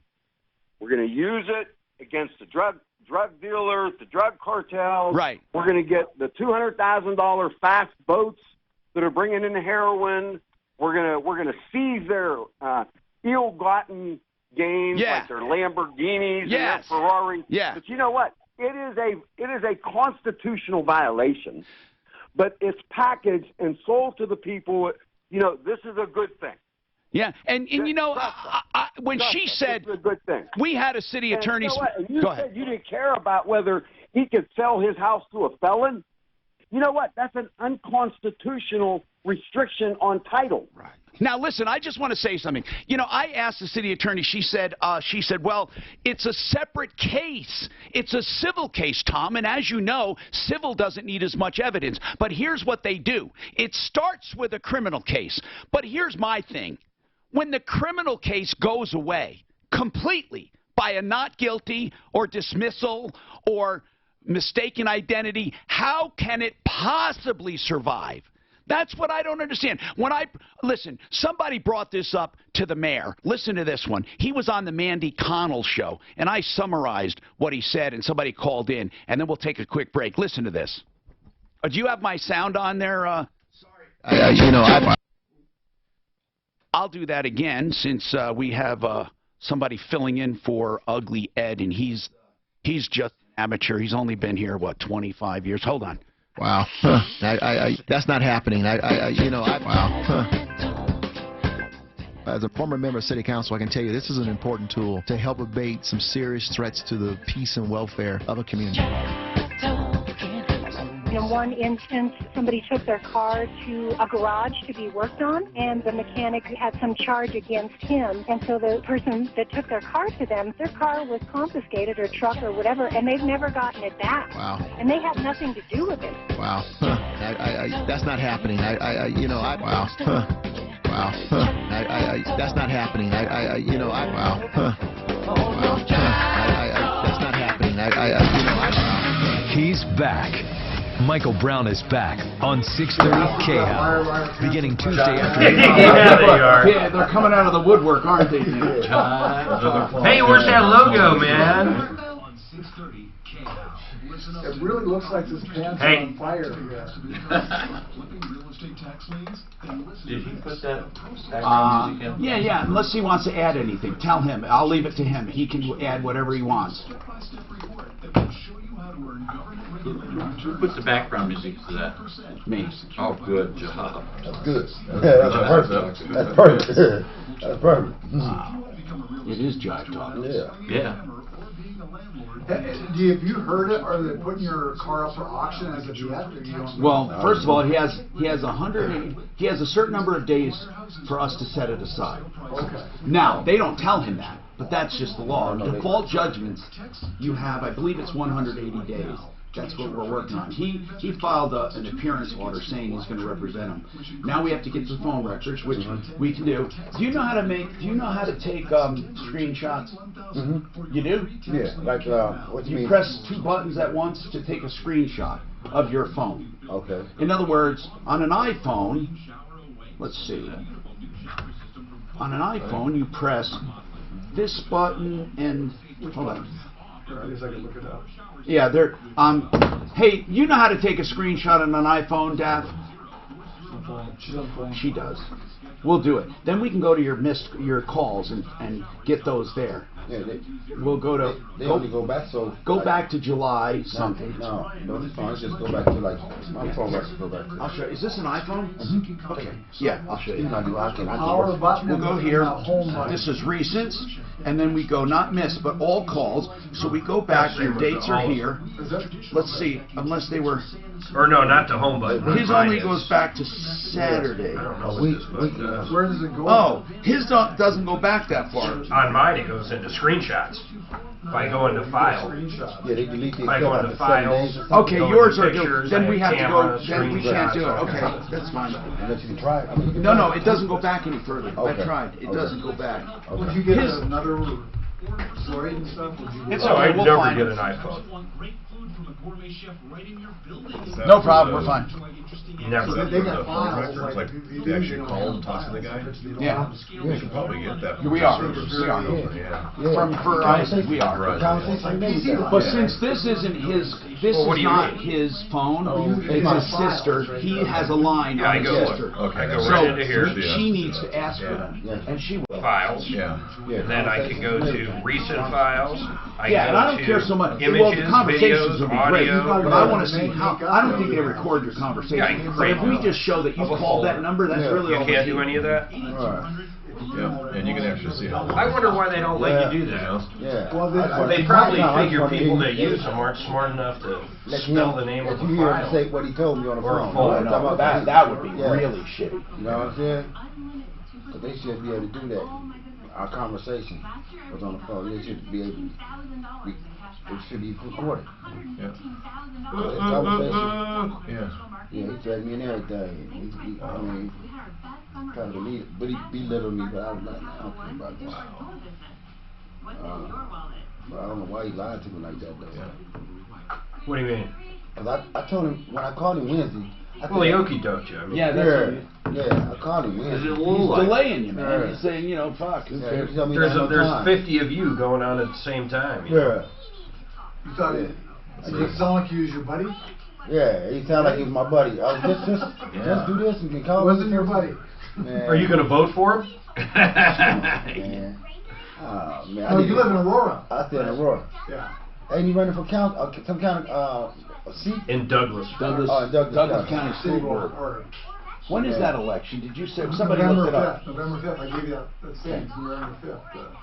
And he's running against the incumbent. Are they going to have? We should try to get the incumbent on as a common man. Are they ever going to have any? Well, the incumbent would probably want to distance himself even from appearing to take advantage of it, I think, but who knows? I want to know this. Do they have any debates or anything scheduled? Or with the school board, they don't do shit either. They're both raising money. They're both trying to raise money. Yeah, I mean, he got enough money. They got enough money. They've been rich. They got money. He just got, his car he sold. All the money. They got money, man. We got to find out the number of default judgments. They're going to be almost all default judges. Yeah. Because people aren't going to hire an attorney. They're not going to get an attorney to answer a lawsuit against their car. Right. Especially against a city. Against a city. Most people probably they don't even realize there's anything they can do. Right. Exactly. Hi, Tom Martino, your troubleshooter. Okay, so our attorney, Marco Bendinelli, is going to be working on this. We also want to hear from you. If you've been victimized by the nuisance abatement law, we want to hear from you. Now, we're convinced that we're going to see through default judgments and other lawsuits that they're only minorities. Only. You wait to see how this law pans out. For example, the average car they sold was $1,500 at auction, and they're making like $3, $4, $5 million a year. Think about it. Think about it. Now, Jay, you want to get rid of a swamp cooler and know how to cool your house. We talked about whole house fans. Plumline actually sells a quiet cool, believe it or not, which is a really good make of this. But a whole house fan is the first thing I would do, and I would do it. And also, you got to make sure, though, that your attic has enough vents in it. And those things that if you call a good roofer like Excel Roofing, they can tell you if you have enough venting up there to do away with the heat. Now, to cool your house, nothing works better than air conditioning, but air conditioning won't work that hard if you have a whole house fan. Swamp cooling, in my opinion, I don't like them. A lot of people love them, but you certainly should never have to pay $5,000 for one. So yeah, and thanks again, Tom, for having me. Let me just paint this Go picture. ahead. So I'm a 43-year-old bartender. Okay. Which isn't terrible because I look 41, but 60 hours a week, and then you come home and this is where I'm at. I went to the thrift store to get ice trays in bulk to make ice to put in the bags. I look like an NFL player that played for 10 years, but I have never played football in my life. So I sit here in the heat. In ice. So I got a guy that he comes over today, right, and he's actually trying to diagnose my swamp cooler from the deck in the backyard by looking up at it. I had to talk him to a ladder to get up there to actually poke around and pull things apart. So he gets up there. So 900, 870 and some change is what he's quoting me to have something to fix versus buy. So I had to talk him out of the new purchase. I said that's not going to happen. How would he know without going up there? Well, this is after I talked him up the ladder. You talked him up the ladder. Okay. I talked him up the ladder. Oh, by the way, my last car was stolen out of my driveway too, so I know the car stolen thing. And so the wheels just keep coming off of this house. Now, tell me, right? what would he fix for 800? Do you know? Yeah, so he says float, motor, drip, pads, pump. Sounds like the whole thing. Then you add labor. Well, you're only keeping the 10 boxes. What it sounds like, he's replacing everything. That's what he's doing. Yeah, well, I guess. I mean, I'm one of these guys. So, what is your question or concern? I mean, I guess it's just advice, on the direction I should go. It sounds like you don't have a lot to spend. Is that right? Yeah, I mean, 900 would turn me upside down. Oh, man. Well, a whole house fan would cost more than that. And unfortunately, there aren't any low-cost solutions. There really aren't, Jay. I mean, if you truly could get your swamp cooler fixed, was it working well when it did work? I have no idea. I don't think I mean, I've been there 10 years, and going back 5 years. Oh, you've never Oh, okay. Man, I don't know anything. I got a hot tub that's falling apart. The side of my fence. God, see, this is all Jay. Down. This is all deferred maintenance, man. It's all deferred maintenance. I have a neighbor if you're facing my house on the left that calls the city on me every summertime when a weed pops up in my yard. And back when I was successful, I'm not anymore, but back when I was successful and had a little dough around to throw, I zero-scaped my front yard because my neighbor would call and say that my yard, and then the city of Aurora, I don't live in an HOA, right? So the city of Aurora would say, okay, well, listen, your yard has to be green and lush, right? Have you thought of selling? Seriously, it sounds like you may not be able to afford ownership or in a good way. Maybe sell it and buy something smaller like a condo or something. What is the market? I've kicked that around, and actually I've accrued some equity in the home, so that's not the end of the world. Problem is I just love the place. I got a ton of stuff that if I were to move, it would just, it's one of those things to where I can afford the mortgage. That's not bad because I got into the good time, according to people that know what that means. Tell me. Right. And, how much is your house worth? Probably 270. All right. And what do you owe on it? What do you owe on it? Like 150. Yeah. So the deal is, if you're calling just to express frustration, I get you, because there are a lot of people like you that have a house. They're up against the wall. They can't afford the maintenance. But I don't know what you were hoping we would tell you. There's nothing really available to people who work hard and have a home falling apart. If you really, I mean, there's nothing for people who work. Right. Now, and I can appreciate that. I like to get into my garage door, so my garage, the motor stopped working. This guy's got everything. If you added up motor stopped, all this stuff, Tom, as God is my witness, he could strike me dead, whatever God you believe in, if I'm embellishing one thing on this telephone right now. I got some questions. What interest rate are you at right now? 4.25. I believe. Not too bad. I was going to say perhaps you would take out a loan, get some cash back to fix everything, because the rates won't hurt you. Or he could sell it and move next to you. Yeah. So here's the most bizarre thing is that to refinance and pull some equity out and to do something like that, because I'm a bartender and hush hush, not everything's on the books. That I don't make enough for them to refinance me, right? So then it's like, okay, I don't make enough money. I mean, I do, but according to the government, I don't. So then I'm stuck in between this wedge and a 90.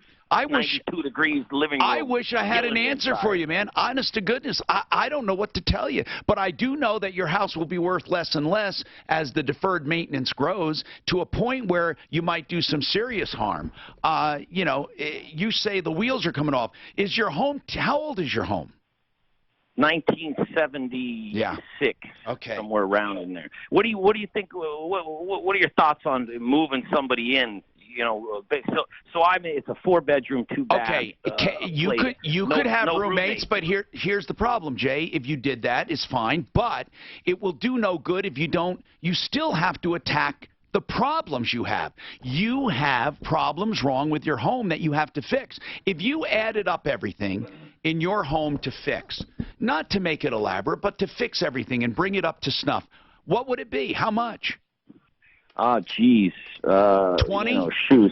Yeah, I mean... 10? 5? I don't know. I should have went to college, but I'm not real sure what the exact number would be, but more than I got. You know, I can. Yeah, I know. I can tell you that much. But the whole idea would be to try to get something and take out a loan and on your home and fix it. Or Jay, it's going to go away. You're going to. I mean, seriously, you're going to be with your back up against a wall. At least now, it's not it's urgent, but not an emergency. What were you going to say, Deputy? With rents being so high, he could probably find somebody to move in there in exchange for doing the repairs.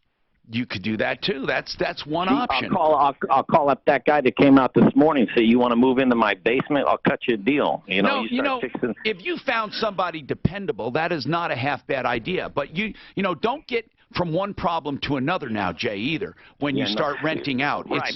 Because then, what if I rent it to some lunatic, and then I have an eviction, and then I can't get somebody out? That's exactly right.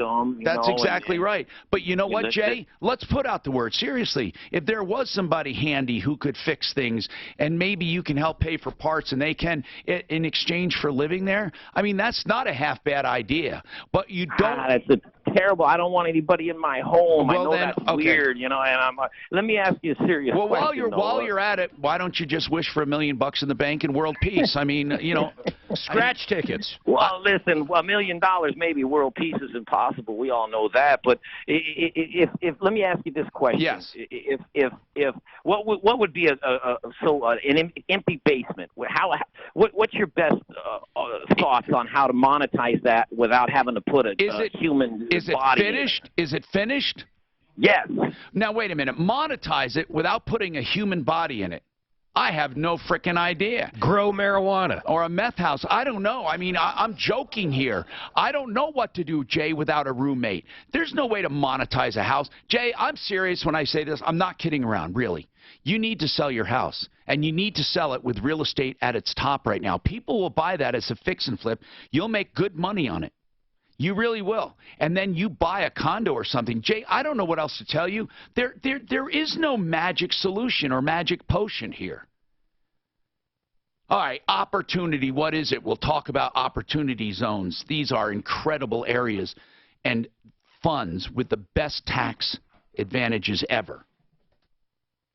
This is Denver's talk station with Ross Kaminsky. God, no. You're right. No. You're absolutely right. What's your point? Well, the point is, if you don't take care of your house and to hire someone to do it, that stuff is that guy that almost sounded fake. I can imagine what that place looks like. He sounded like, whatchamacallit. Yeah. Like on my way over here, I seen a Greg, car flip over right in front of me. Oh, the restaurant guy. That is funny. He did kind of sound like him. Yeah, I don't think it was him, though. Car flip right over. You're kidding. What is that? Car flipped over on I-25. On my way over here, on 225, it's upside down. Flip right in front. They hit the other cars. I mean, do you think, did they do it on purpose? No. He's crazy. Motorcycle hit a school bus head on Highway 93. I can pick the winner of that one. Yeah. It was closed. My wife has to find a way to go to the cabin. She had to go way around. The problem is with Jay selling his house, he can't go rent anywhere for what his mortgage payment is. He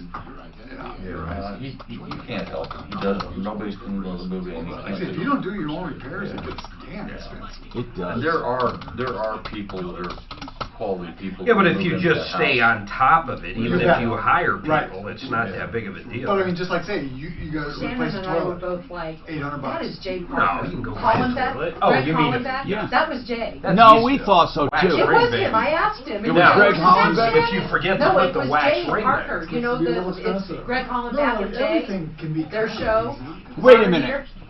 It was She Jay. just said it wasn't Greg Hollenbeck, but it was his partner. It Is was that, Jay. has he picked up?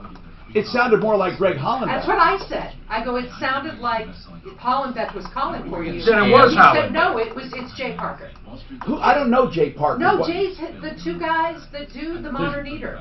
So Really? can you Yeah. believe that he has picked up that speech pattern from being around it? No. Well, this guy did like hello. I think we were being spoofed. Actually, I can't believe it. Hey, Tom.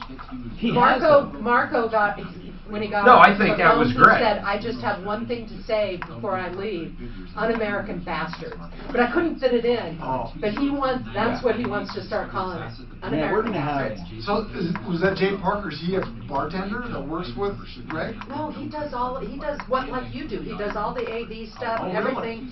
And So so he it's said- their show. It's the Modern Eater, Modern Drinker. Oh, okay. Both of them. They were in our office a whole bunch. No, I know. I Right. know. And they both don't sound the same. They kind of do.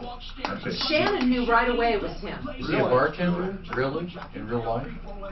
No, they do the Modern. No, but he said he was a bartender. So then he maybe Shannon will know. He knows. They work 60 hours a week. He said he worked 60 hours a week. It sounded like a fucking bit to me. Could be a bit. You know, the guy was not unhelpful. It just sounded like he just, oh, woe is me. Well, he's just trying to describe the ice cubes, the frozen shirt, you know, elaborating on something related to the What? He said he is a bartender. Okay. Well, he gets free food then. Free food and drink. He's a modern eater and drinker. I don't even know what modern eater means, for God's sakes. Or he's just tossing up the drinks and sleeping in till 11, right? I tell you, I've never been a bartender. It sounds like it'd be a good job when I was in college, but boy, to deal with drunks, God, there's no worse people to deal with than drunks. So you're saying Mm-hmm. So you're saying you'd rather deal with Hitler? Hitler was a drunk. No good drunk. Who was the one guy that killed all those people? Way before Hitler. Genghis Khan? Oh, yeah. Is that him? Well, what they say of Genghis Khan, like 1 out of 6 people in the world are related to him. Or his offspring? Now, why did he kill people? Genghis? He was pretty much in a bad mood all the time. They I do. mean, Back this then, guy they killed did. people for no No, he reason. conquered. He conquered. He came over from Asia. So you're saying he was a conqueror? He's a conqueror. And Napoleon was the little prick, right? He was, actually, you know what? Napoleon's the kind he of was ice not cream. little. He was not little compared to the people at that time. Who? Napoleon. Napoleon? Yeah. No, every time he's portrayed, he's a little I thought he was 4 foot something. No. 3'2". How tall? I always thought, why would his parents name him after 5'7"? Yeah. 5'7", and back then that was probably the average height. See, look what you learned from me. No, he's not. Hitler was my height. 5'9". Yeah.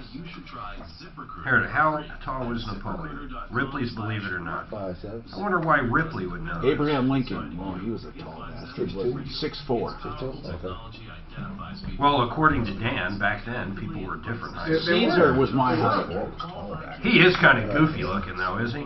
Churchill must have been short. 5'6". Right here. He was right here. Napoleon. 6.5 inches. Gandhi. No, but say back Gandhi was only 5'5". Some of these really. Okay, modern celebrities who are shorter than Napoleon. Yeah, so Napoleon Kevin Hart, wasn't Seth Green, Jack Black, Lil Wayne. Who brings that food out there all the time to those people? Anybody. So I did hear. They're scavengers. Why, is there food out there? Yeah, but it's from brothers. Hi, Tom Martino. 303-713-TALK. 713-8255. Renew Home Innovations. If you want a beautiful shower, a beautiful bathroom, remember that. RenewHomeInnovations.com. They do showers based on how you move. It's for your dream home. I mean, you wouldn't do this for a fix and flip, but they have good, better, and best. They do remodels. They have the Serica made from, it's a wall system, which is a composite of stone, looks just like stone, but no maintenance, zero maintenance, and that's from Kohler. RenewHomeInnovations.com. Essie says a tow truck company took her truck and sold it. Now, Essie, there's a long story to this, I'm sure. First of all, how did they get your truck, Essie? What they did is, I've had it for 18 years and it's been paid for. They come out with a tow truck and towed it. But where was your truck, Essie? At home? It was at my house, yes. Was it on the street at your house? Parked on the, well, it's parked on the fridge, yes. On the street. Now, was it registered? Yes, it was registered. I had to call and reported them stealing it. Hold on. Why would why did they come and take your truck? They just stole it. The policeman told me, he said they just stole it. She's saying a tow truck generally, or just showed up and stole the truck. They stole your truck for no reason. They stole it for no reason. Somebody I don't know, they claim somebody said they bought it. Well, ain't nobody bought it. I have my all right. towel. All right, I believe you. Now, Essie, they stole your truck. Where did they take your truck? They taken it. They had a tow truck. I got the name of the tow company. Now, was the tow company hired by someone? I don't know who it was, but that's what they did. And they I know a tow truck driver, man. You met him before. If I said, hey, go grab that. They went to Commerce City. All right, Essie, the tow truck company took your truck, and what did the tow truck company do with it? They took it and tore it up. To where? They tore it up? They crushed it. Oh, they crushed it. Oh, because there was no title. That's really the only thing they could do with it. But Essie, why would they just come to your house, take your truck? But it's making no sense to me. They just showed up one day. It don't make no sense to me either. I have no idea why they did it. Was this a daily driver? Well, it was. It had some problems with the car. I did. How, was it parked in the same spot, let's say, for a week or 2 weeks or 3 weeks? Like, it's been parked there for a long time. Like, how long in the same spot? Be honest. How long? But, yeah, it was parked in the same spot, but it was up. For how long? License. Essie, I don't care about the license now. I'm just asking questions to try to discern the reasoning here. It was in the same spot for how long? Oh, probably 6 or 7 months. Okay. Now, when you saw them hooking it, did you go out and talk to them? Well, I wasn't here when they stole it. My neighbor seen them. And you have the name of the company, and you reported it to police? What would that company say if I called them on break? The company was named... What's the name? It's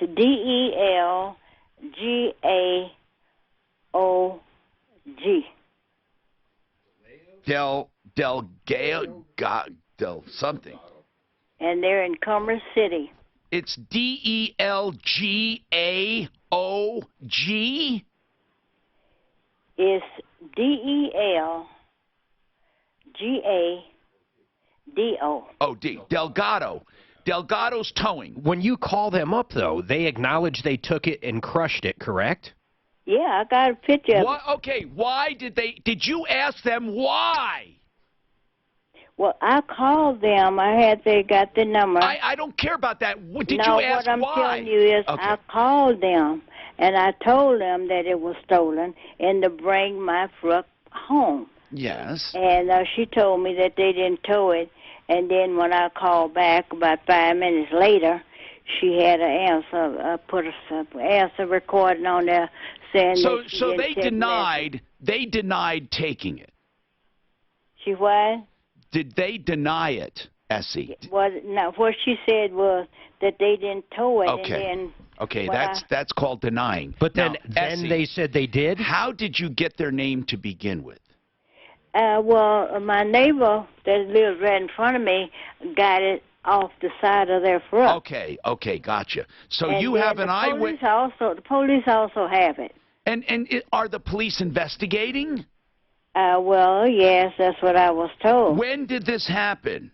This happened will be 2 weeks Thursday. We need to talk to the police. Do you know which detective has this? Yes, I know what detective. Who is the detective? Let me give you his. I got his card. All right, hold on and give it to Daphne. Mark, make some phone calls. Did they ever acknowledge, they took it? That's really the question I want to know. No, they never acknowledged. It sounded like she was going to say yes. Then I called back. Essie, she called back, and she got an answering machine. Got it. Essie, did they ever admit taking it? Well, they know they took it because what I'm happened. asking you if they admit it. Well, yeah, to the detective. They did. What did they tell the detective? Trying to get his name here. What did they say to the detective, Essie? Oh, okay. They told him. Told me they told him they was trying to find the guy that forged the papers and said he bought it. Okay. Hold on, Mark. Can you call the tow company? Yeah. This is crazy. Jesse's got a comment on tariffs in China, and we talked to our expert here, APO Financial, and wanted to know if it was affecting investment. They said not long-term at this point, but maybe day-to-day stocks. Jesse, what is your comment? Well, I have a comment and a question. Yes. My question, and I'll take it off the air or whatever. Yeah. My comment is, and I've tried to explain this to people for the last bunch of years, that what we've done is we've exported poor working conditions and pollution to China. What do you mean? That's why it's so cheap over there, is because they have no regulations. Well, that's not our fault. No, but that's what I'm saying is so. No, I know it's not our fault. And so by doing that, I mean, everybody feels fine shopping cheaply at Walmart. Oh, I see what you're saying. We're encouraging it. We're encouraging it. Right. And so, but it's like, well, it's totally fine to do that in this country. Hold on. Now, impact traffic. This report is sponsored. So this hour goes faster than any hour I've had. We got to get your seminar out there. I got to get that seminar out there. 912, okay. Essie's a little hard to... Is it the 2000 number? Did you talk to her? Is it the 2000 number? Yeah, 588-2000. She's very old. They can sign up. Just going online. This is probably the easiest way to do it. No, she's not kidding. It goes like to a voice box full. Or a voice mail full. They're not answering. I think they're fucking shady as shit. Yeah, I a lot of them out there like that. They probably saw it sitting there for 7 months and said, fuck it, we can get $400 by junking it. But they didn't junk it. They took the parts off or fixed it, took the engine or something out to another truck. Yeah. The bill of sale. You know what, no matter how you look at it, this company owes her something. Yeah. But they got to prove that they took it. They acknowledged to the cops that they did take it. Also, when they just scrap it, don't they got to write something up and say this is a VIN number? No, you can. People bring shit to the boneyard all the time. If you're doing this tomorrow, you better snap to it. I want you to be more aggressive and mean to me. Are you saying technically? You got to get on my ass. Technically, they're supposed to, but I'm telling you right now, they crush cars all the time. Usually, if you have the title, you get $1,000. You got to get on the mic. If you don't, I'm talking a normal vehicle. If you don't, maybe $400. If it's scrap metal, I've had the title on, I've gotten $250 for the metal. No title, they run the VIN number to verify it's not stolen. That's what I'm saying. They do run the VIN number. I know a lot of people don't. I just can't believe JJ's back at work. So she reported stolen. It has to do with your burn rate too. I'm just working. I'm working till I can't. But I enjoy my job. It's enjoyable. But John, you're John. No, Brian. Fuck! Every time I get it wrong, and I know you guys. Because I went down and got Brian to. It's because they both are bald. I know. Yeah, it's bald. We look like Where'd you call again? I tried, Daphne had it pulled up too. Retirement. Yeah, this one's So, for, Maybe we go, do they have a real place? Yeah. Or is it one guy in a truck? I have enough to retire if I want to live. You know when she was saying, I can't live like I'm yeah, when living. she was saying wrong, I But said, Delgado, do I have most been people there. cut back a been there? little when they retire? we try to encourage people to spend Is it a boneyard? early, because our Oh, it's runway where of that guy life had is that short. Volvo. So if you can do it while you're healthy, then spend Volvo?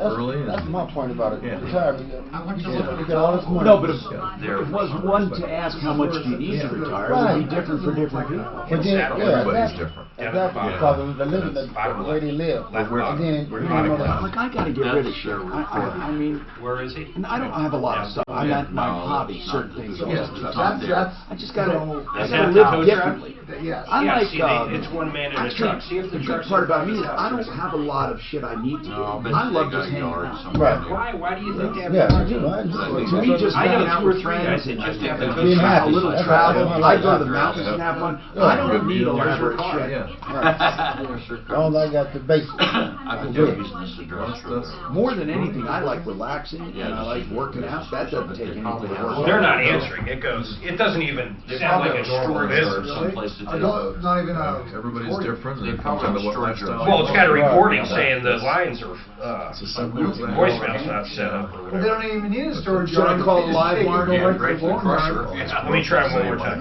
This hour has zipped by faster than any hour I've ever It had. has, I thought so But too. This is the quickest hour I've ever had in my It just life. amazed me how the older Went people, pretty quick. how all the older That's people 'cause you had, that retired the who worked back in them restaurant days, now they in a restaurant, McDonald's, Burger King, and stuff like that. Yes, And you can these try it young on there, kids, definitely. You know what I'm saying? Yeah. They got We keep didn't on lose any, working. Give me that number, Mark. Make sure it's Mark, give me- 720 Yeah. 345, Dan, double check me. 720 345 678762. Did we get another hour because our market share was high? Yeah. Well, it's for revenue too. I mean, 720 Right. yes. 345 But you go to any all restaurants, over 934-8601. Oh, yeah. golly. That's tough. Where'd you get that number, Mark? The first one you had pulled up, I got this from. This is the same one Daphne has That's too. the odds against that. Try this one. You know, you who say you gonna live to take You get so excited about to spend it? Well, you've given me a totally different number. Okay, I got to get this seminar out first thing because we got so crazy. I'm going to get this seminar out. Listen. Michael's gonna be coming in right at 2 o'clock, so clean up. No, I know. I'll log out. Thank you. The owner, Ivan is the owner. Ivan dug out. Did you talk to the attorney yet? If not, I got to give you all that information. So come on down to the Yeah. office with us. Okay. We're gonna, cause then, and we'll take care of it. Yeah, I got my notes. And we're gonna take care of all the fees. It was in my driveway. No way. In the driveway, the neighbor called me and said your car's being stolen. I wasn't home. But stolen or towed? Towed. Okay. They did. They came and just grabbed their vehicle. Yeah, that's all. That's to do that. I think that's exactly what happened. That's They what saw it sitting there 8 months and figured, Anyway, Right. no Somebody- one's gonna say shit. The police right away. Right. They caught This it. goes right to a voicemail too. So all their different phone numbers are no good. And so and they got Tom Martino here. Okay, first and foremost, opportunity zones. APOfinancial.com, right, to find out about your seminar September 12th? Yep, If you have to APOfinancial.com. sum up what an opportunity zone is, how would you do that? Quickly is a way to invest capital gains to get a tax reduction, get a tax delay, as well as tax-free at the end of 10 years. And the best tax benefits out there. Absolutely. Now, Sean has a comment on Essie. We think that Delgado's Towing simply stole her vehicle. We're going to look this up. I'm starting to believe that. Yeah, I think they just came and stole her truck. What's your comment, Sean? So what I wanted to say is a couple of years ago there was the shady towing company out of Colorado Springs that was stealing cars and taking them and getting them crushed. And the reason why I know that is because I used to work for the towing company, and we had to take those crushed cars and bring them to the police impound for evidence. You know, where do they get money from crushing cars? The metal. I'm sorry, I didn't hear you. Is What it was scrap metal was worth that much? that? Well, I don't think it's worth that much. It but- doesn't make sense to me. Hold on. Jesse, you wanted to make a comment about tariffs in China. What is it? Yes, sir. It's the The simple fact that people keep explaining that it's going to cost more money, but the reason it's cheaper to do business in China is because they don't have the regulations we do. That's true. They're using child labor and polluting the world. So what, therefore, what should we do is what I'm asking. Don't buy iPhones. Oh, no. We got to charge them. We got to charge them. Exactly. And hold them accountable. You got to hold them accountable and be even with our. How long do you think it'll go on, John or Brian, whichever? John and Brian look alike. That's the funny part with us. What would you do? But, how long is it going to go on? It's probably going to go all the way up to at least the presidential election. Because we believe China is going to delay and not get a deal because they're trying to take U.S. to court right now. All right, listen, we have an exciting show, as you heard. If you just tuned in for the first time today, we'll be back tomorrow at 10. We're fighting the Denver nuisance abatement law. We're also going to go with Essie and fight Delgado Towing and more. Stick around for more. I'm consumed. Yes, egregious as it sounds, is an outrageous, preposterous. I'm telling you, I think they just stole their fucking vehicle. You're right. You're right. We got to get out of here for our people. We got to get out of here. Hello, party people. Hello. 3 weeks ago, it's like a relay race now. We got to hand off the baton. Yeah, he doesn't have a lot of time. Okay. No, we're good. Got to 06. Oh, let me just grab this. So we can linger around 06? There's a little bit of lingering. Sure. So are you? I'm Ryan, Tom. Hi, Ryan. Good to see you. I need a new condom.